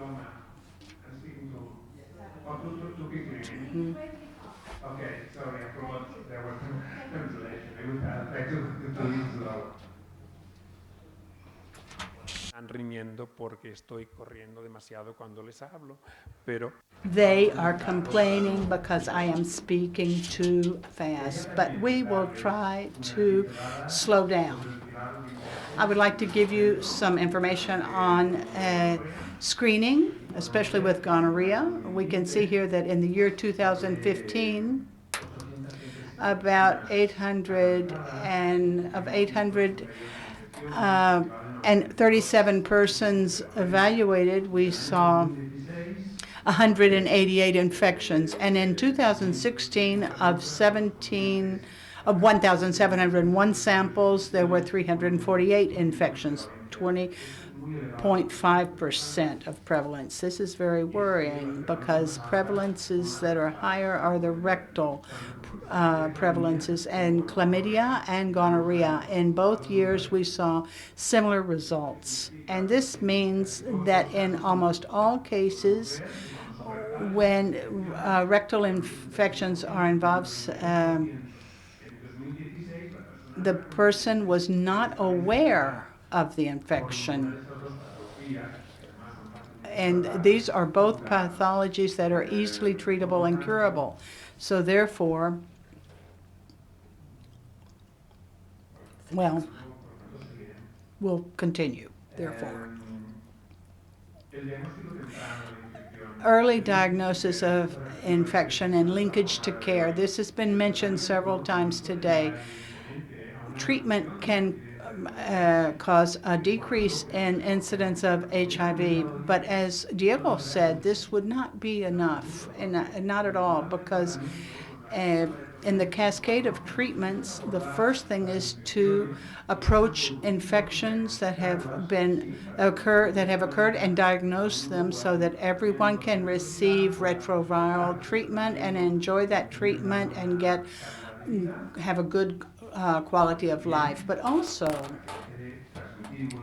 to be able to stop transmitting the disease. And as Diego said earlier, this is not enough, because if we are not able to stop the new infections that are occurring among our group every day continuously, it's just like bailing water out of a boat, but we're still always in the same point. In Spain, we have an epidemic. It's controlled in the sense that it's not exponentially increasing.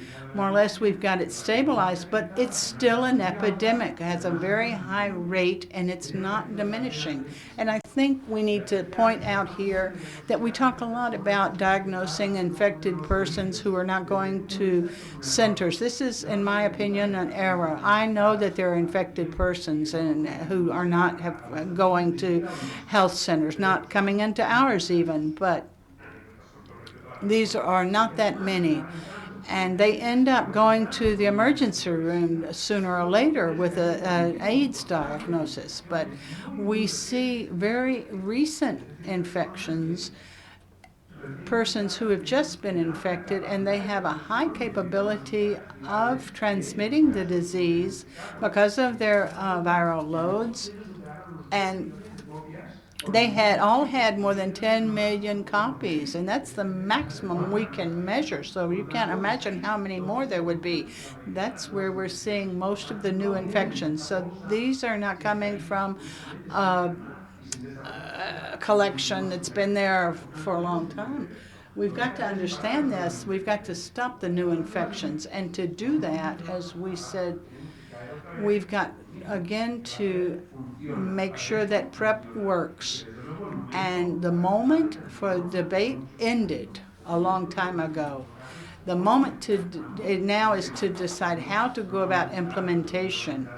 I'm not going to go into any argument here about the benefits or controversies about PrEP. I will do the contrary. What we have done is prepare ourselves with Barcelona PrEP Point. This is the first center in Europe. You can see a simulation of it, which we expect to open this coming September. It's a space that's, the work has already started preparing our office, and you can see we will have medical offices, we will have labs for molecular analysis, 2 different places, one which is for diagnosis of HIV and other illnesses, and then we have pre-exposure area. This is something we hope to see replicated just as Barcelona Checkpoint. Some say, what are you going to hand out? Candy? If there's no PrEP in Spain, what's this going to be used for? Well, first it's going to be for normalization in Spain. For those who have doubts and want to understand what prophylaxis are, they can come and their peers will explain to them the different strategies of PrEP and give information. Then we have clinical studies, Discover with Truvada and another drug, Genovida. We are the first center in Europe in terms of the number of persons we've recruited, 275, which with screenings has gone down to 250. And why am I explaining this about Discover, even though these are not strictly Truvada studies, but we've seen the big affluent, the big influx of persons who came in to get PrEP. And when the study stopped, we had more than 100 other persons who met the requirements for participation in the study but couldn't be included. I'd also like to point out that SEGI-PrEP is a program that we are already carrying out in Checkpoint. We have more than 50 people involved. They are doing PrEP on their own with supervision, medical supervision that they receive at our center. And we hope in October, when this center is open, many of these persons, we will see many more persons come in who are doing the same.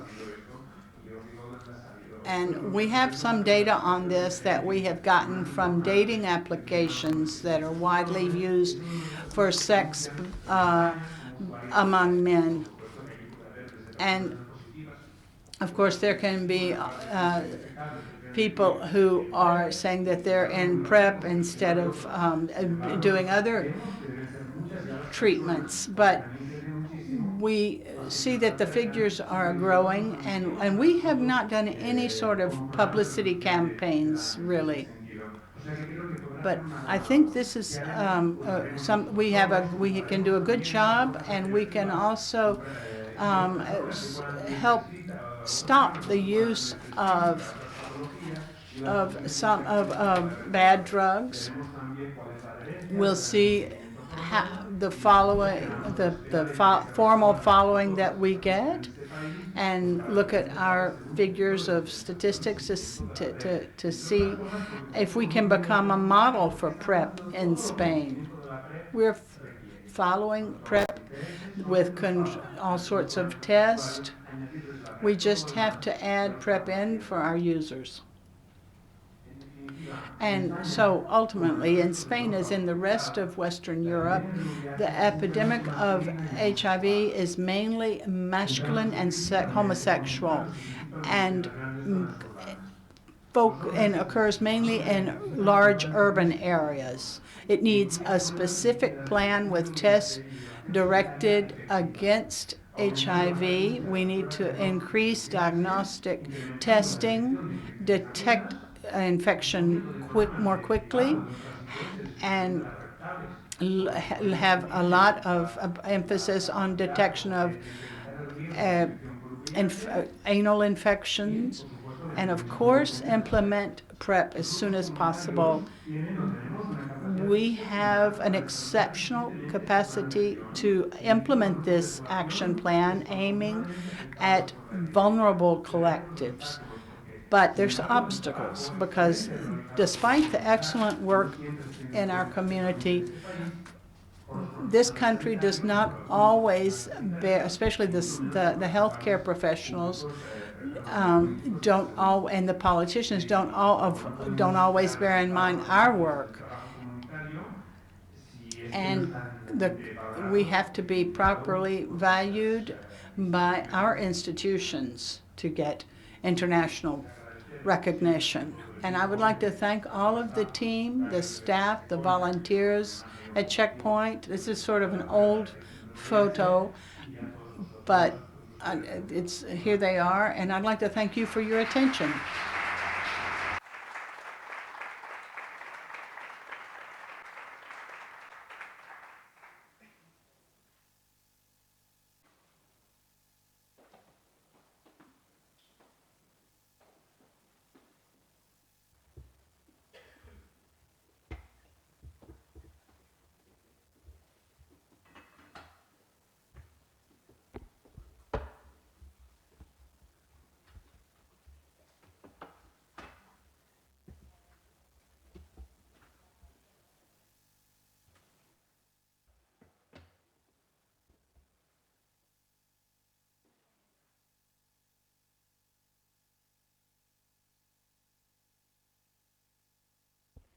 Bueno, hola, buenas tardes.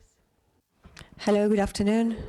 I am Vanessa Lopez from Foundation Salud por Derecho, and I wanted to thank COGAM for the invitation today, and particularly Enrique Poveda.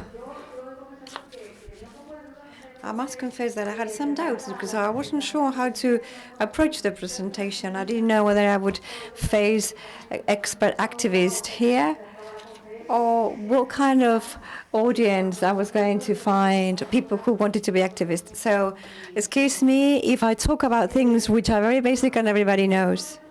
So Salud por Derecho is an organization that defends human rights and human beings and their right to health. And they are political activists. The organization started 14 years ago and precisely started in order to have the political will and to demand the Spanish government in order to establish measures, particularly helping the more underprivileged countries and communities. So one of the aims, one of our objectives has been to get funds and support to fight against AIDS in all over the world, in some, as I said, underprivileged countries. And more recently, we are trying to develop a campaign in the social society in Latin America, which is still not public, with the aim that to bring this to the social sphere. The fact that the donors, some donors have stopped. Some countries have stopped receiving international aid and support. And so this is important, which groups are going to stop being helped and funded. And also the effect in the loss of financial aid that the civil society is going to experience, which is a kind of action that the local countries doesn't normally fund. And also the drugs is the right to drugs is one of the most common issues. I will explain what I'm referring to in terms of drugs. So we are trying to give solutions to this problem. Well, first of all, this is a very generic map because my intention is to give you a generic idea of the context in terms of access to drugs. So currently, only 47% of the people who have HIV in underprivileged countries have access to drugs. So if you actually look at this data, perhaps you can't see it. The access is very unequal in the different regions. Obviously, sub-Saharan Africa is where the access is more restricted. The majority of countries, less than 28% of the HIV-positive population have access. In Latin America, is 50% of the population has access. But let's say it's important to have these figures to see what are the fundamental barriers, apart from the fact that some key excluded population have specific barriers to the prevention, healthcare, plus the loss of economical resources is one of the main obstacles. We must say that the more underprivileged countries, the treatment is being paid by the international aid. So in these countries, so that about 10 million, the treatments are paid by the World Fund. So this tool actually is been well designed and it has coherence, consistency. And one of the fundamental barriers also is the price of drugs, which is what I'm going to talk about. Also, the problem of having access to drugs. So it goes beyond the HIV context. So, there are many other drugs that people need and they don't have access, to hepatitis and so on. So as I was saying earlier, the price is one of the main barriers, and indeed the price is important. The other day I was in a conference with medical societies and farmers, and they were very bothered when we spoke about price. Especially in a country like ours. But of course the price is very important, because in the poorest countries, where people basically, if they don't have access to drugs, they just die. But also the very high price of drugs is actually questioning the health systems around the world, in Europe and around the world. For example, in Spain in 2015, the pharma bill of all the drugs dispensed in hospitals, all kinds of, was increased by 23%, despite all the different cuts that the health system has experienced. But also the high price of drugs also prevents more patients from benefiting, and in many cases what it does, it limits the access to drugs from patients for patients. And up until recently, there hasn't actually been a commitment that all the patients in any of the phases could be treated, precisely because of the high price of drugs. So here I've just taken two drugs with the prices in Spain. I want to thank my colleagues from EGF that they've provided me with this information. Well, if you look at this, different prices. So the price in Spain for these drugs per year is the first column, and the second column is the price in Argentina. As you can see, for example, in the case of Trumec, the price is really huge, it's phenomenal. So this is one of the problems that we are seeing, that the prices of drugs, not just for AIDS, but other health issues, is very high, much higher than the one that we pay in developed countries. This is an issue because, as we said, these countries are not in the not part of the development programs, support programs, so they don't have external resources, so they are at a great disadvantage when it comes to negotiate prices and to be part of group buys. And of course, these countries are outside any program, let's say voluntary licenses, that the big farmers agree with our countries. Let's say they are going the most underprivileged part of this, and is an important challenge. The question is, why are these drugs so expensive? Well, there are two reasons. One is that the current system of development of drug development is based on monopolies, the patents, and what they allow is to have exclusivity for at least 20 years. The sale of that drug, so they have monopolies, so they can actually they can choose any prices they want. And the other reason is that the way in which these prices are fixed is very interesting, you know. It's peculiar. On the one hand, the price paid by governments and hospitals, as in the case of Spain, is completely obscure. We don't really know what are the real prices being paid. On the other hand, that actually limits the ability to negotiate.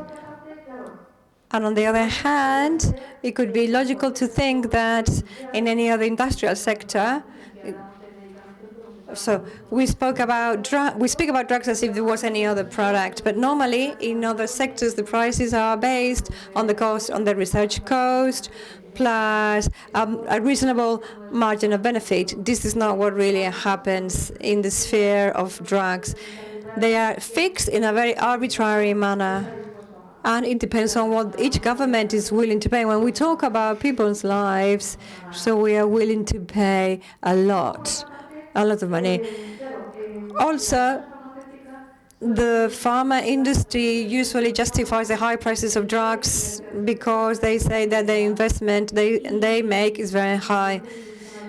Lately, they're even talking about 2,000 millions, which is the cost of developing a new drug.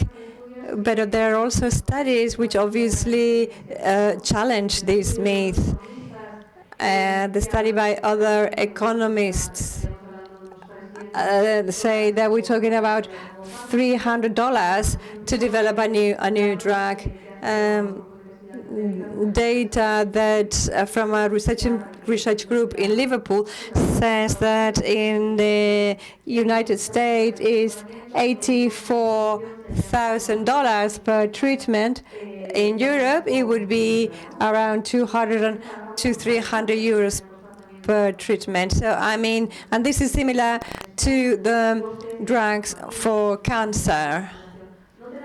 We don't have data related to estimated costs for HIV, but we could actually make a similar projection. Therefore, the myth of the high cost that the pharma industry normally has, and they argue their costs in this way. There's also the part of clinical investigation or research, and also the laboratory research. And this is actually paid. The public health research is paid by public money. So the fake myths that the farmers actually use these arguments, and so we can demystify these arguments.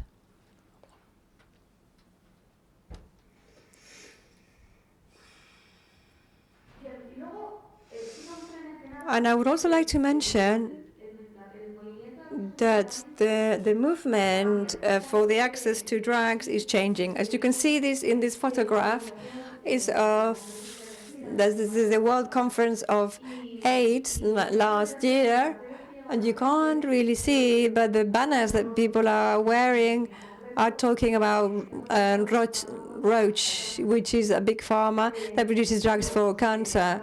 So they are actually, in the case of South Africa, they are actually being complaining. There's been demonstrations, and really represents what I'm talking about, that we're going through a new phase.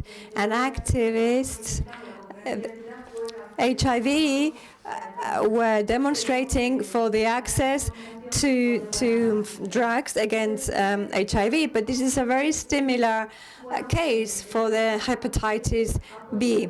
In the case of hepatitis C, as was shown in Europe and in the rest of the world, that there is a great lack of access. And also it had shown that these problems, the problems we are experiencing with drugs, is a systemic problem affecting all the different spheres, all the different conditions, and not only with drugs that they do exist now, but the research that is actually providing a huge benefit to the farmers, for example, in pediatrics. So we are at a moment where, thanks to the crisis there was with hepatitis C, that the governments in Europe and developed countries are starting to understand that it's necessary to change the model of the innovation model of drugs. So there are different initiatives from institutions that are actually analyzing this issue. Also, from the civil society, this has been reflected in how we are approaching these issues. In the old days, the HIV community, HIV positive community, was focusing on using tools related to intellectual property in order to open up to new generic products. So, for example, this campaign that is taking places in many different countries, like Ukraine and so on, they're using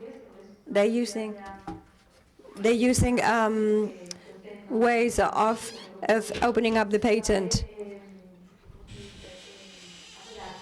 where they're going to appeal, in this case, to the agency, to the patent, European Office of Patents, because it's considered that this is not justified.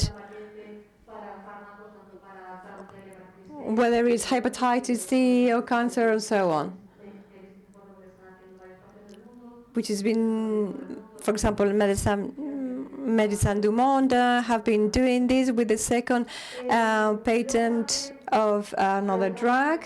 And there are other initiatives that are being put on the table that are trying to, let's say, link this general problem with all the different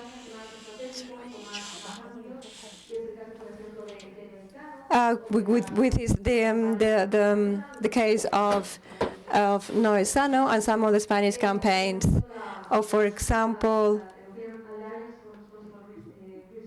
the European Alliance for Responsible R&D and Affordable Medicines. So what we are seeing is, well, what solutions can there be to stop this problem so that we can anticipate, so having to do an opposition to the patent.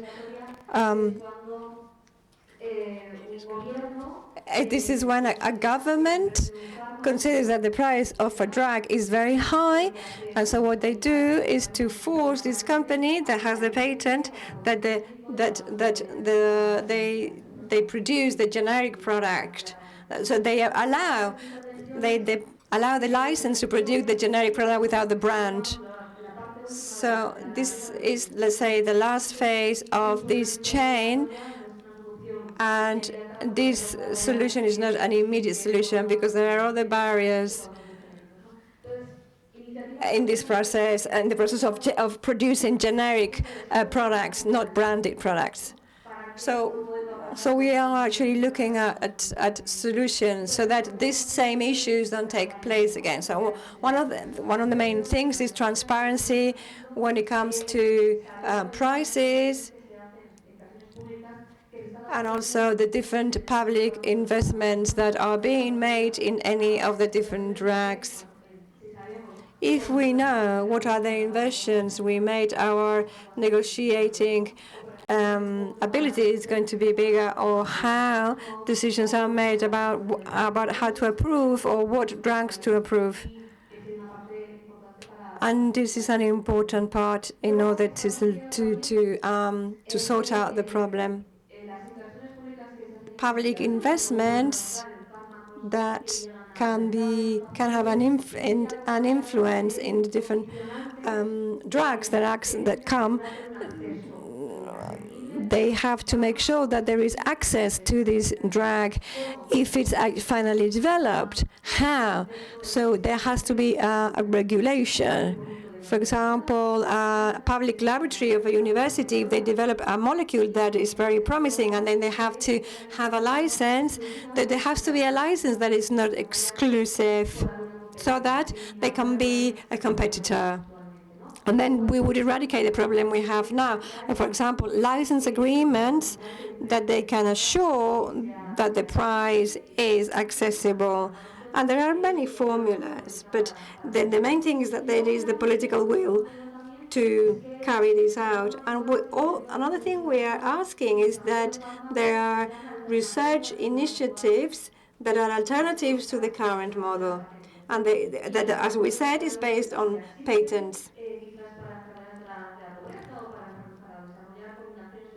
So, for example, to fight against poverty or other initiatives for conditions or drugs where there is an interest of the pharma industry.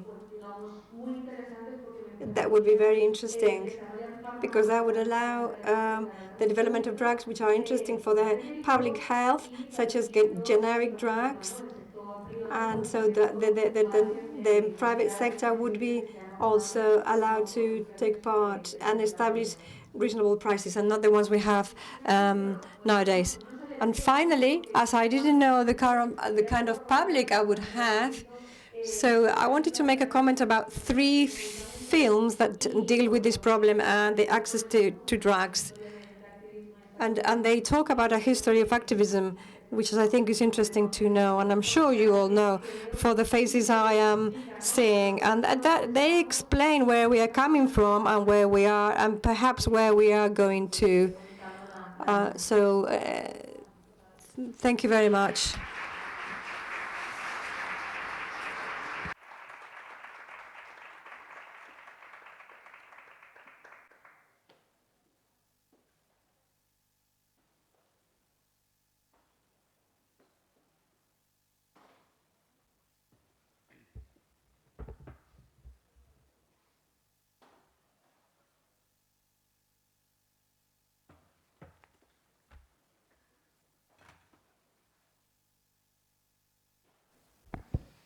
Okay, so good afternoon, everybody.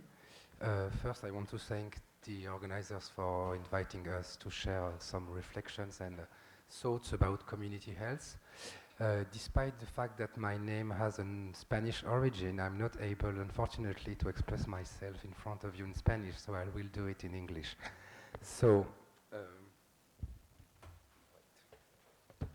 it will be much more convenient. So who are we? Very briefly, Médicos del Mundo, excuse me, is an international network of medical NGOs.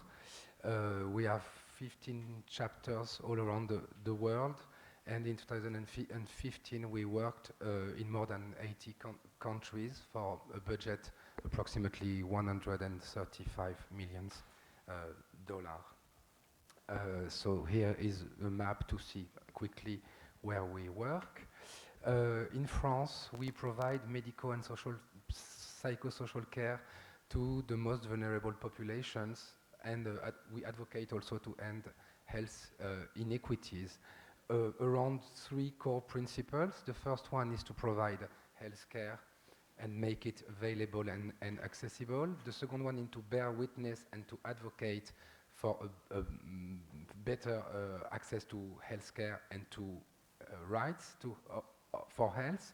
And the third one is to support communities seeking social change. So we are not ourselves a community-based organization. We are a medical organization, but we actually aim to support communities in their will to change societies and legal environments. So we have 5 priority areas, and I will focus on what we called harm reduction, which is, that's how we define it, a medical and political approach based on public health and human rights. This is how we name our work with drug users, sex workers, and people from sexual and gender minorities.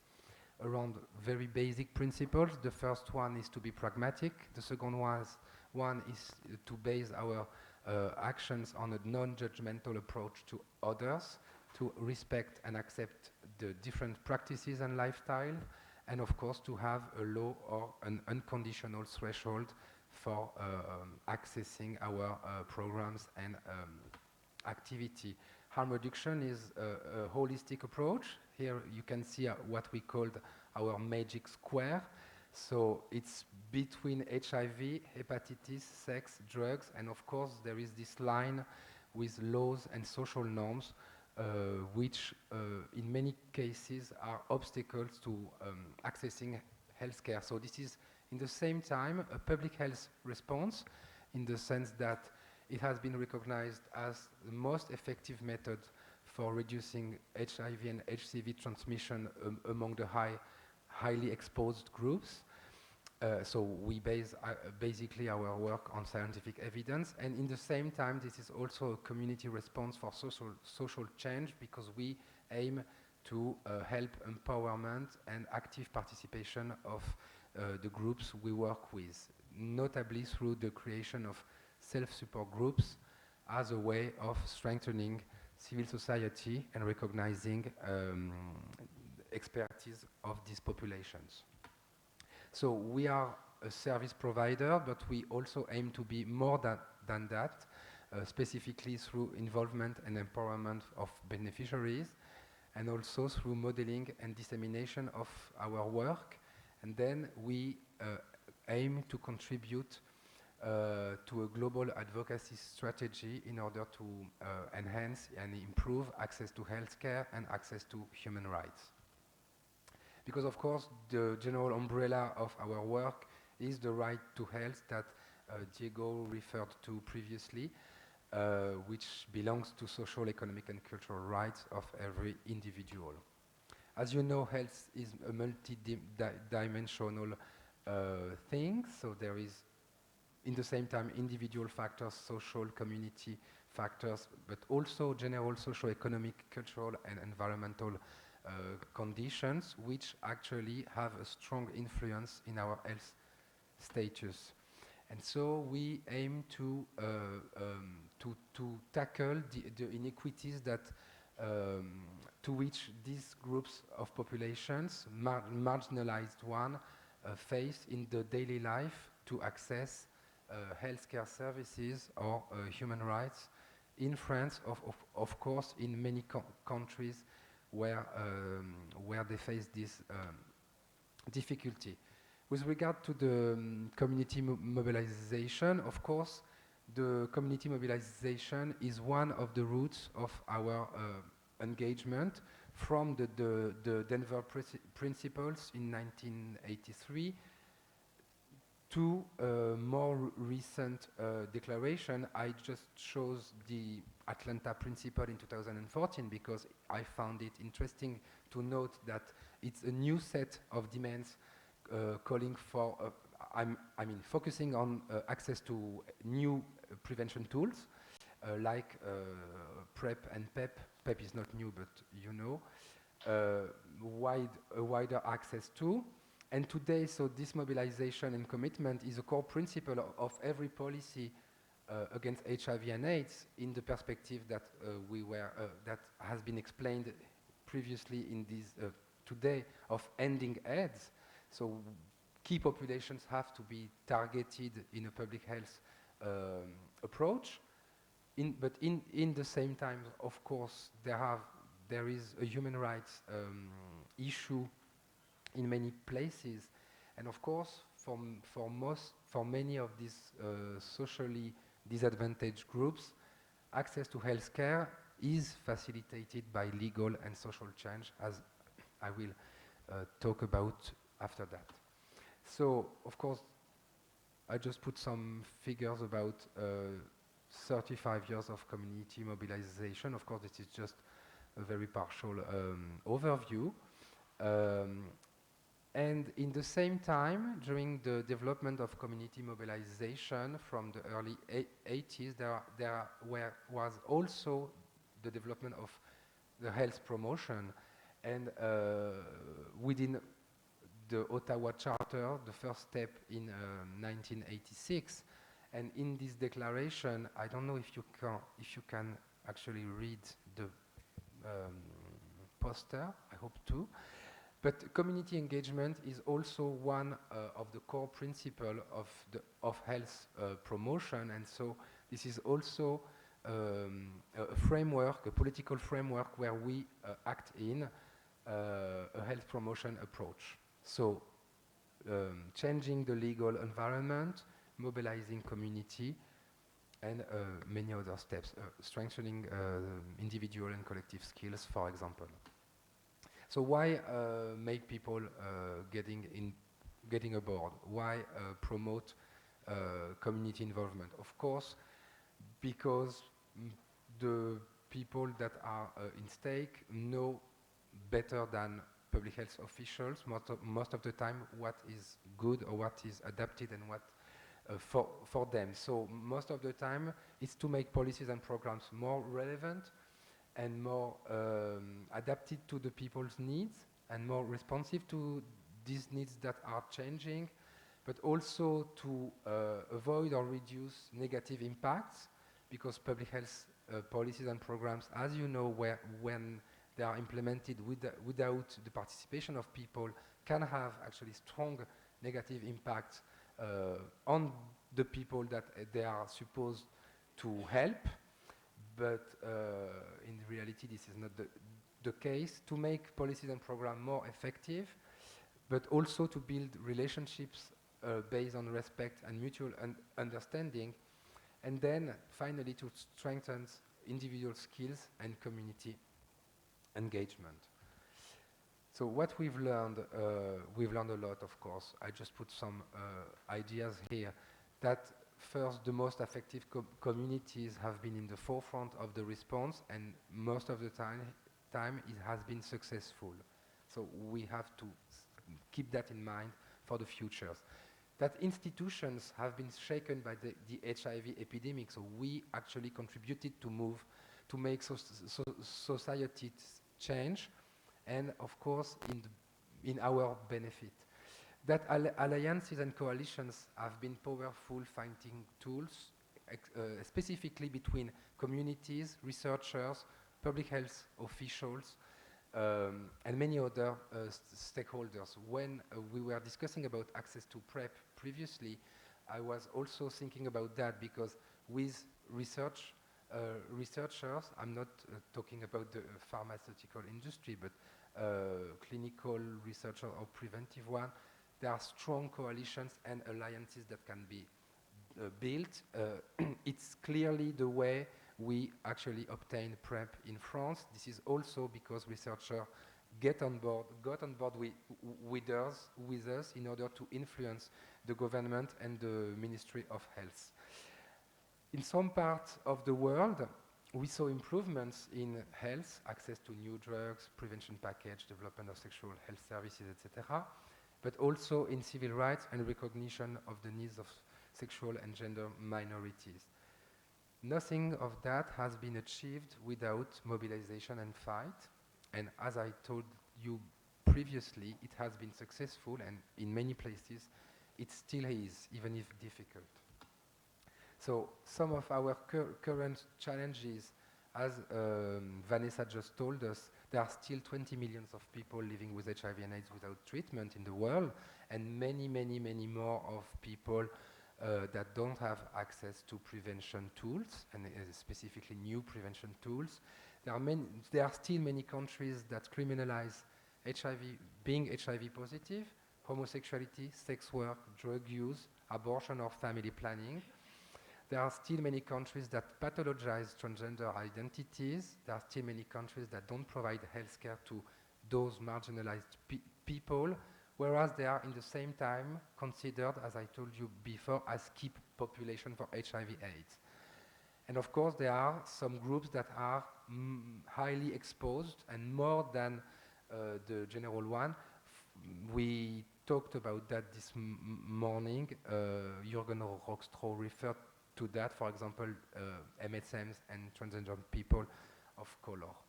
And recently, we also have seen an emerging voice of HIV negative people in relation with new prevention tools. This has been quite new in the history of HIV, of the fights against HIV, that negative people, independently from historical people living with HIV voice, raised their voice in order to ask for these new prevention tools. So what to advocate for and against? For setting public policies that promote access to care and rights, for legal protection and effective access to justice, for funding and implementing programs that focused on the needs identified by the people directly affected, implemented with a community approach, recognizing the expertise developed by the people, and merging healthcare and human rights in the same time. for community involvement in the development, implementation and evaluation of policies, for inclusion and against stigma, discrimination and violence, and of course for the decriminalization, of homosexuality, transgender identities, sex work and drug use. So some final messages. Many successes have been achieved through our mobilization. Visibility, I know that this is not exactly an issue globally in our countries, but this is a key issue in many others.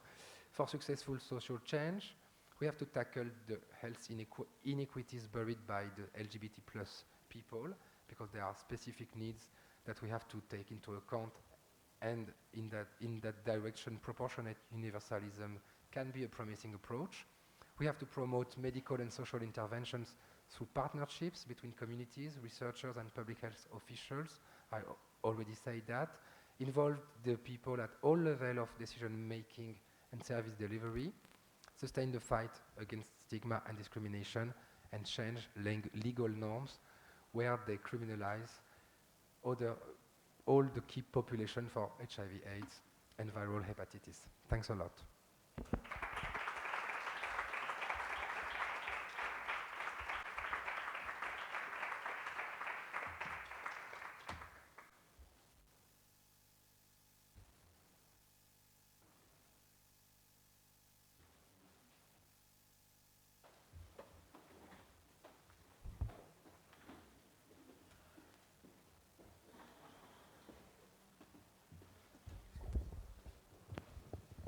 Bueno, ya estamos en la última recta de la discusión. Well, 3 very interesting presentations. Would anyone like to make a comment or ask a question?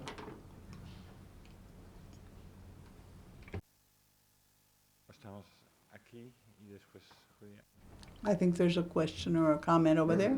Thank you. Good afternoon. This is for Vanessa. I wanted to know, well, I've seen that your organization is promoting visibility of the whole matter of the high price of medicines, but what's happening in the world among persons affected by who are HIV positive for this medicine? Thank you very much. Yes, certainly we're seeing responses that are very different among the different actors at global level. One of the strategies adopted is to promote licenses that are mandatory. Governments are making them mandatory, and in the case we've heard about patents in several countries that are developing countries, India, China as well, in Europe also. In fact,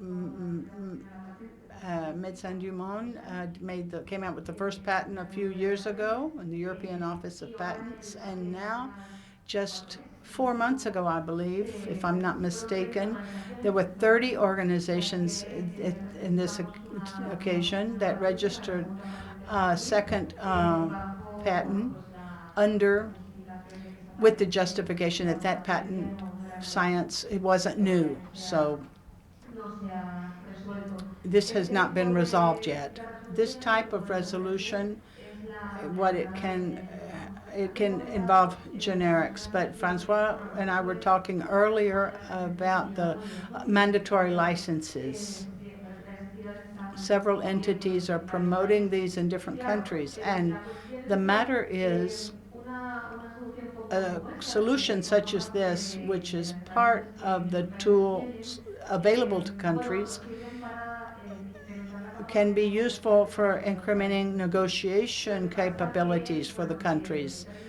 But in effective terms, at short term, it's not very effective because, as I said earlier, there are other barriers or obstacles that have to do with exclusivity of data.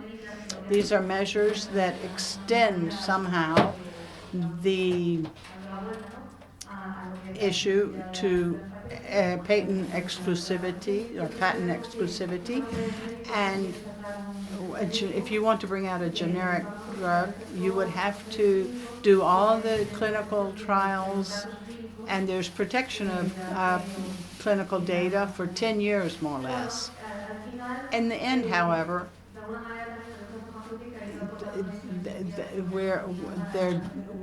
we're seeing how to do this, and mainly that's where things are, where the solutions are at this point. In Spain, we've seen the powerful voice of patients. In other countries also, but there's a lot to do still, because there are 190 million patients, possible patients, with hepatitis C in the world, and the current prices, even though there are countries with lower prices, it's still impossible to get universal access. And we've got to continue fighting to drive down the price.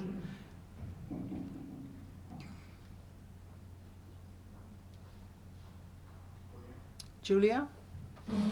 Thank you very much. I also would like to congratulate the three of you for your excellent presentations, and Michael for moderating this panel. We're all tired now, I know, but I have a question for Vanessa and for Francois about the follow-up that you have made with Truvada. The question, logically, is very wide. You're talking about drugs against hepatitis C, but since we're talking a lot about PrEP these days because of the obvious opportunity, what follow-up have you made, and what actions have you planned to take if there's a unfavorable decision, or if it's for the community, the scientific community, and for those infected? Thanks for your question. Actually, we were not directly, as Médecins du Monde, part of the advocacy for access to PrEP in France, but we've actually followed a little, because of course we work on access to medicines. When I was listening to you previously, I was telling myself that we will face a very weird situation, which is the reverse that the situation that prevailed 15 years ago, 20 years ago, where the medicines were in the north and the people were in the south. Maybe some southern countries, poor countries, will have access to PrEP before some European countries, which is actually really weird, because of the availability of some generic drugs in this country and not in, for example, Spain or France. The second reflection is that, and actually this is directly due to what has been done 15 years ago in order to provide access to people living with HIV and AIDS. And the second aspect is that actually the main barrier, the main obstacle for accessing PrEP in Spain, from what I know, and in the UK from what I know, is the price. Actually, there is no other reason that justifies now that people don't have access. So either the government has legal tools in order to negotiate or to break the patents, or I'm not that used to the Spanish system, but still, or the pharma industry, Gilead, is more or less free to actually determine the price. At that time, what is specifically a shame for me is that now we actually have access to a new formulation of tenofovir, which is TAF, as you know. But this is really interesting to note that this drug is released the same year than where the patent of the TDF goes at the end. So this is purely a marketing strategy. So in front of that, I don't know what other choice we have to denounce the Gilead's attitude, because now we will face another 20 years period of time with this protection without any justification, because we all know now here in that room and elsewhere that Gilead earned, of course, a lot of money on tenofovir, which is actually good, but now it's done, you know. Now we just need this treatment now. So in France we have that, so we are happy, but we look around us and we see that there is no justification for that.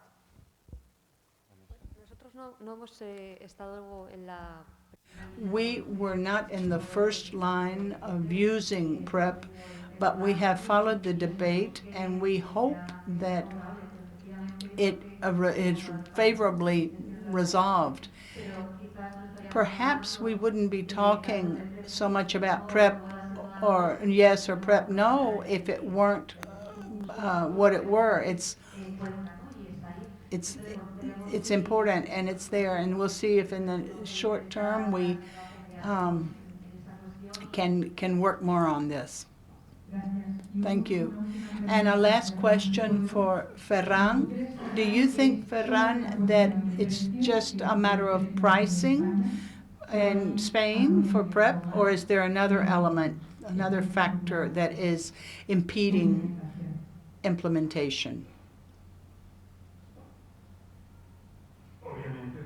Obviously, I think price is an obstacle, but it doesn't justify that we don't have PrEP in Spain. Firstly, because we are one of the countries with the highest rates of infection and the lowest response. And other countries have done what we're being asked to do, and they did it much more than earlier, and not as thoroughly.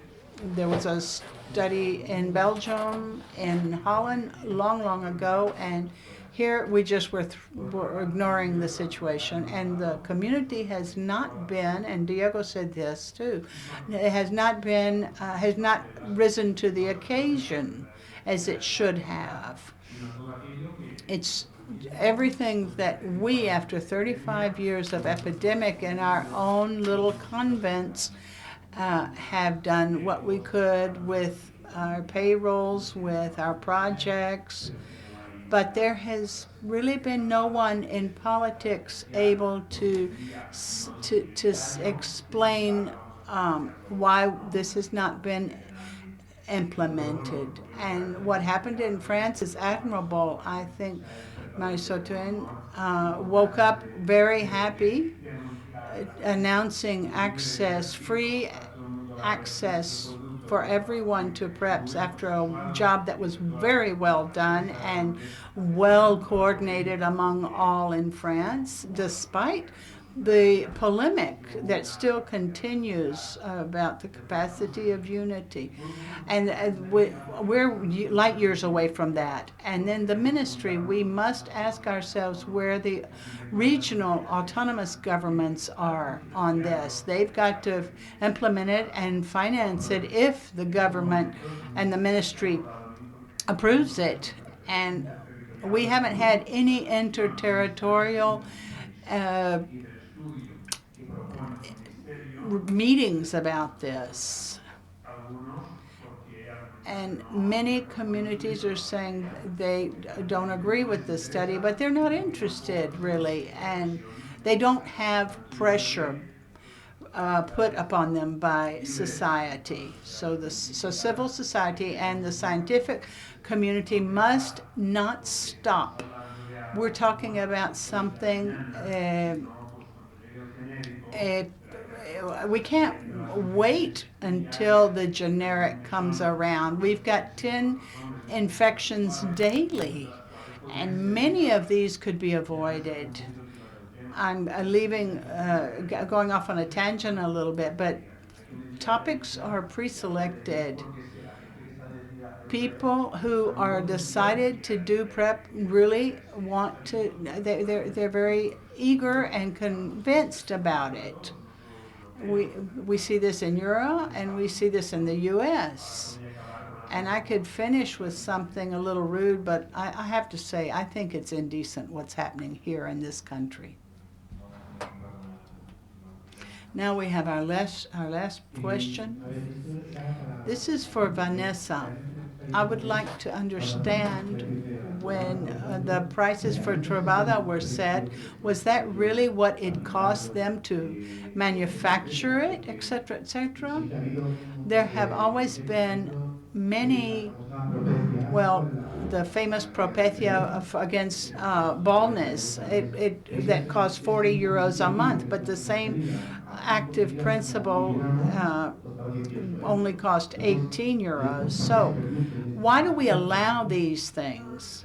No, well, the prices, this price there is the price that would be paid in Spain for purchase, or in Argentina. It's not the cost of the research and the development cost.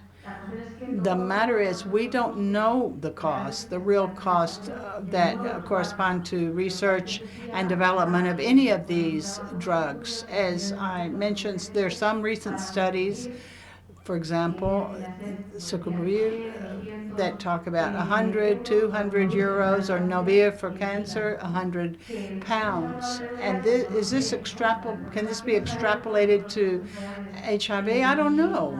This is something we don't know. It's something that we're trying to determine and get transparency in these costs. Because ever increasingly we hear voices from experts who speak about changing the way that prices are set, and we need to go perhaps more to models using real prices. So that's complicated because we have to believe the industry and what they're telling us, but we will have to look for formula that will allow us to get near the real cost. Francois?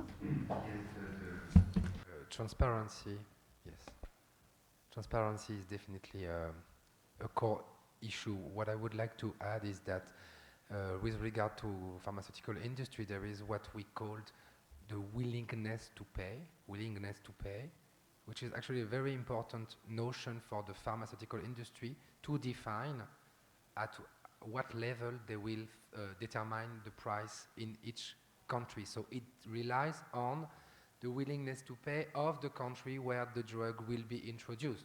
So for example, with the new HCV drugs that was the object of the scandal, Sofosbuvir, when the drug was introduced in France, approximately of 56,000 euros for a cure at the very beginning. Now it's 21, I think.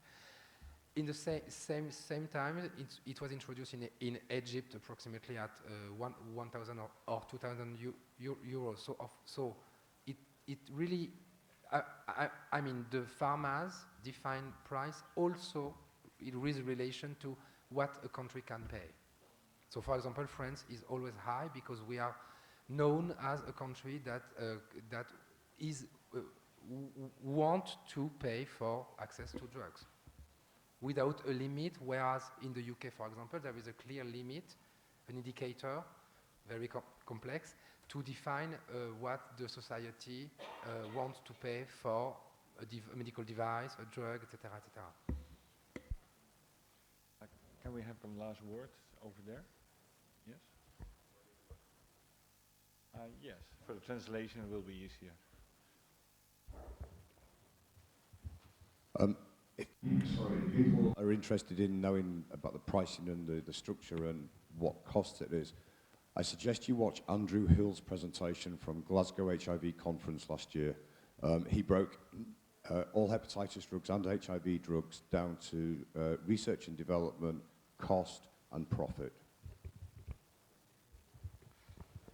Okay, we are at the end of today's meeting.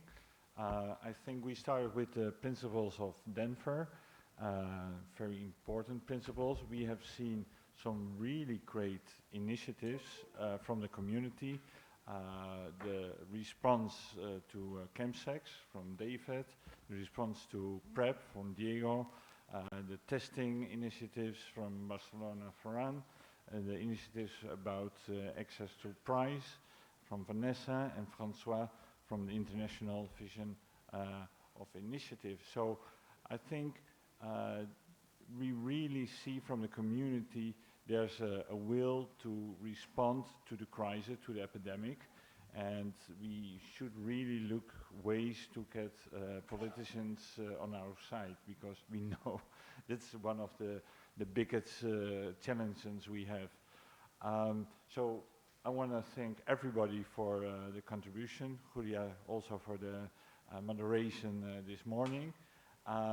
Just to tell you that tomorrow morning there will be again a couple of sessions. They start at 9:30, and the last session in the afternoon will finish. We started with the principle of Denver, and they will finish with the principles of Madrid. So thank you very much for your attention, everybody, and see you tomorrow. Thank you.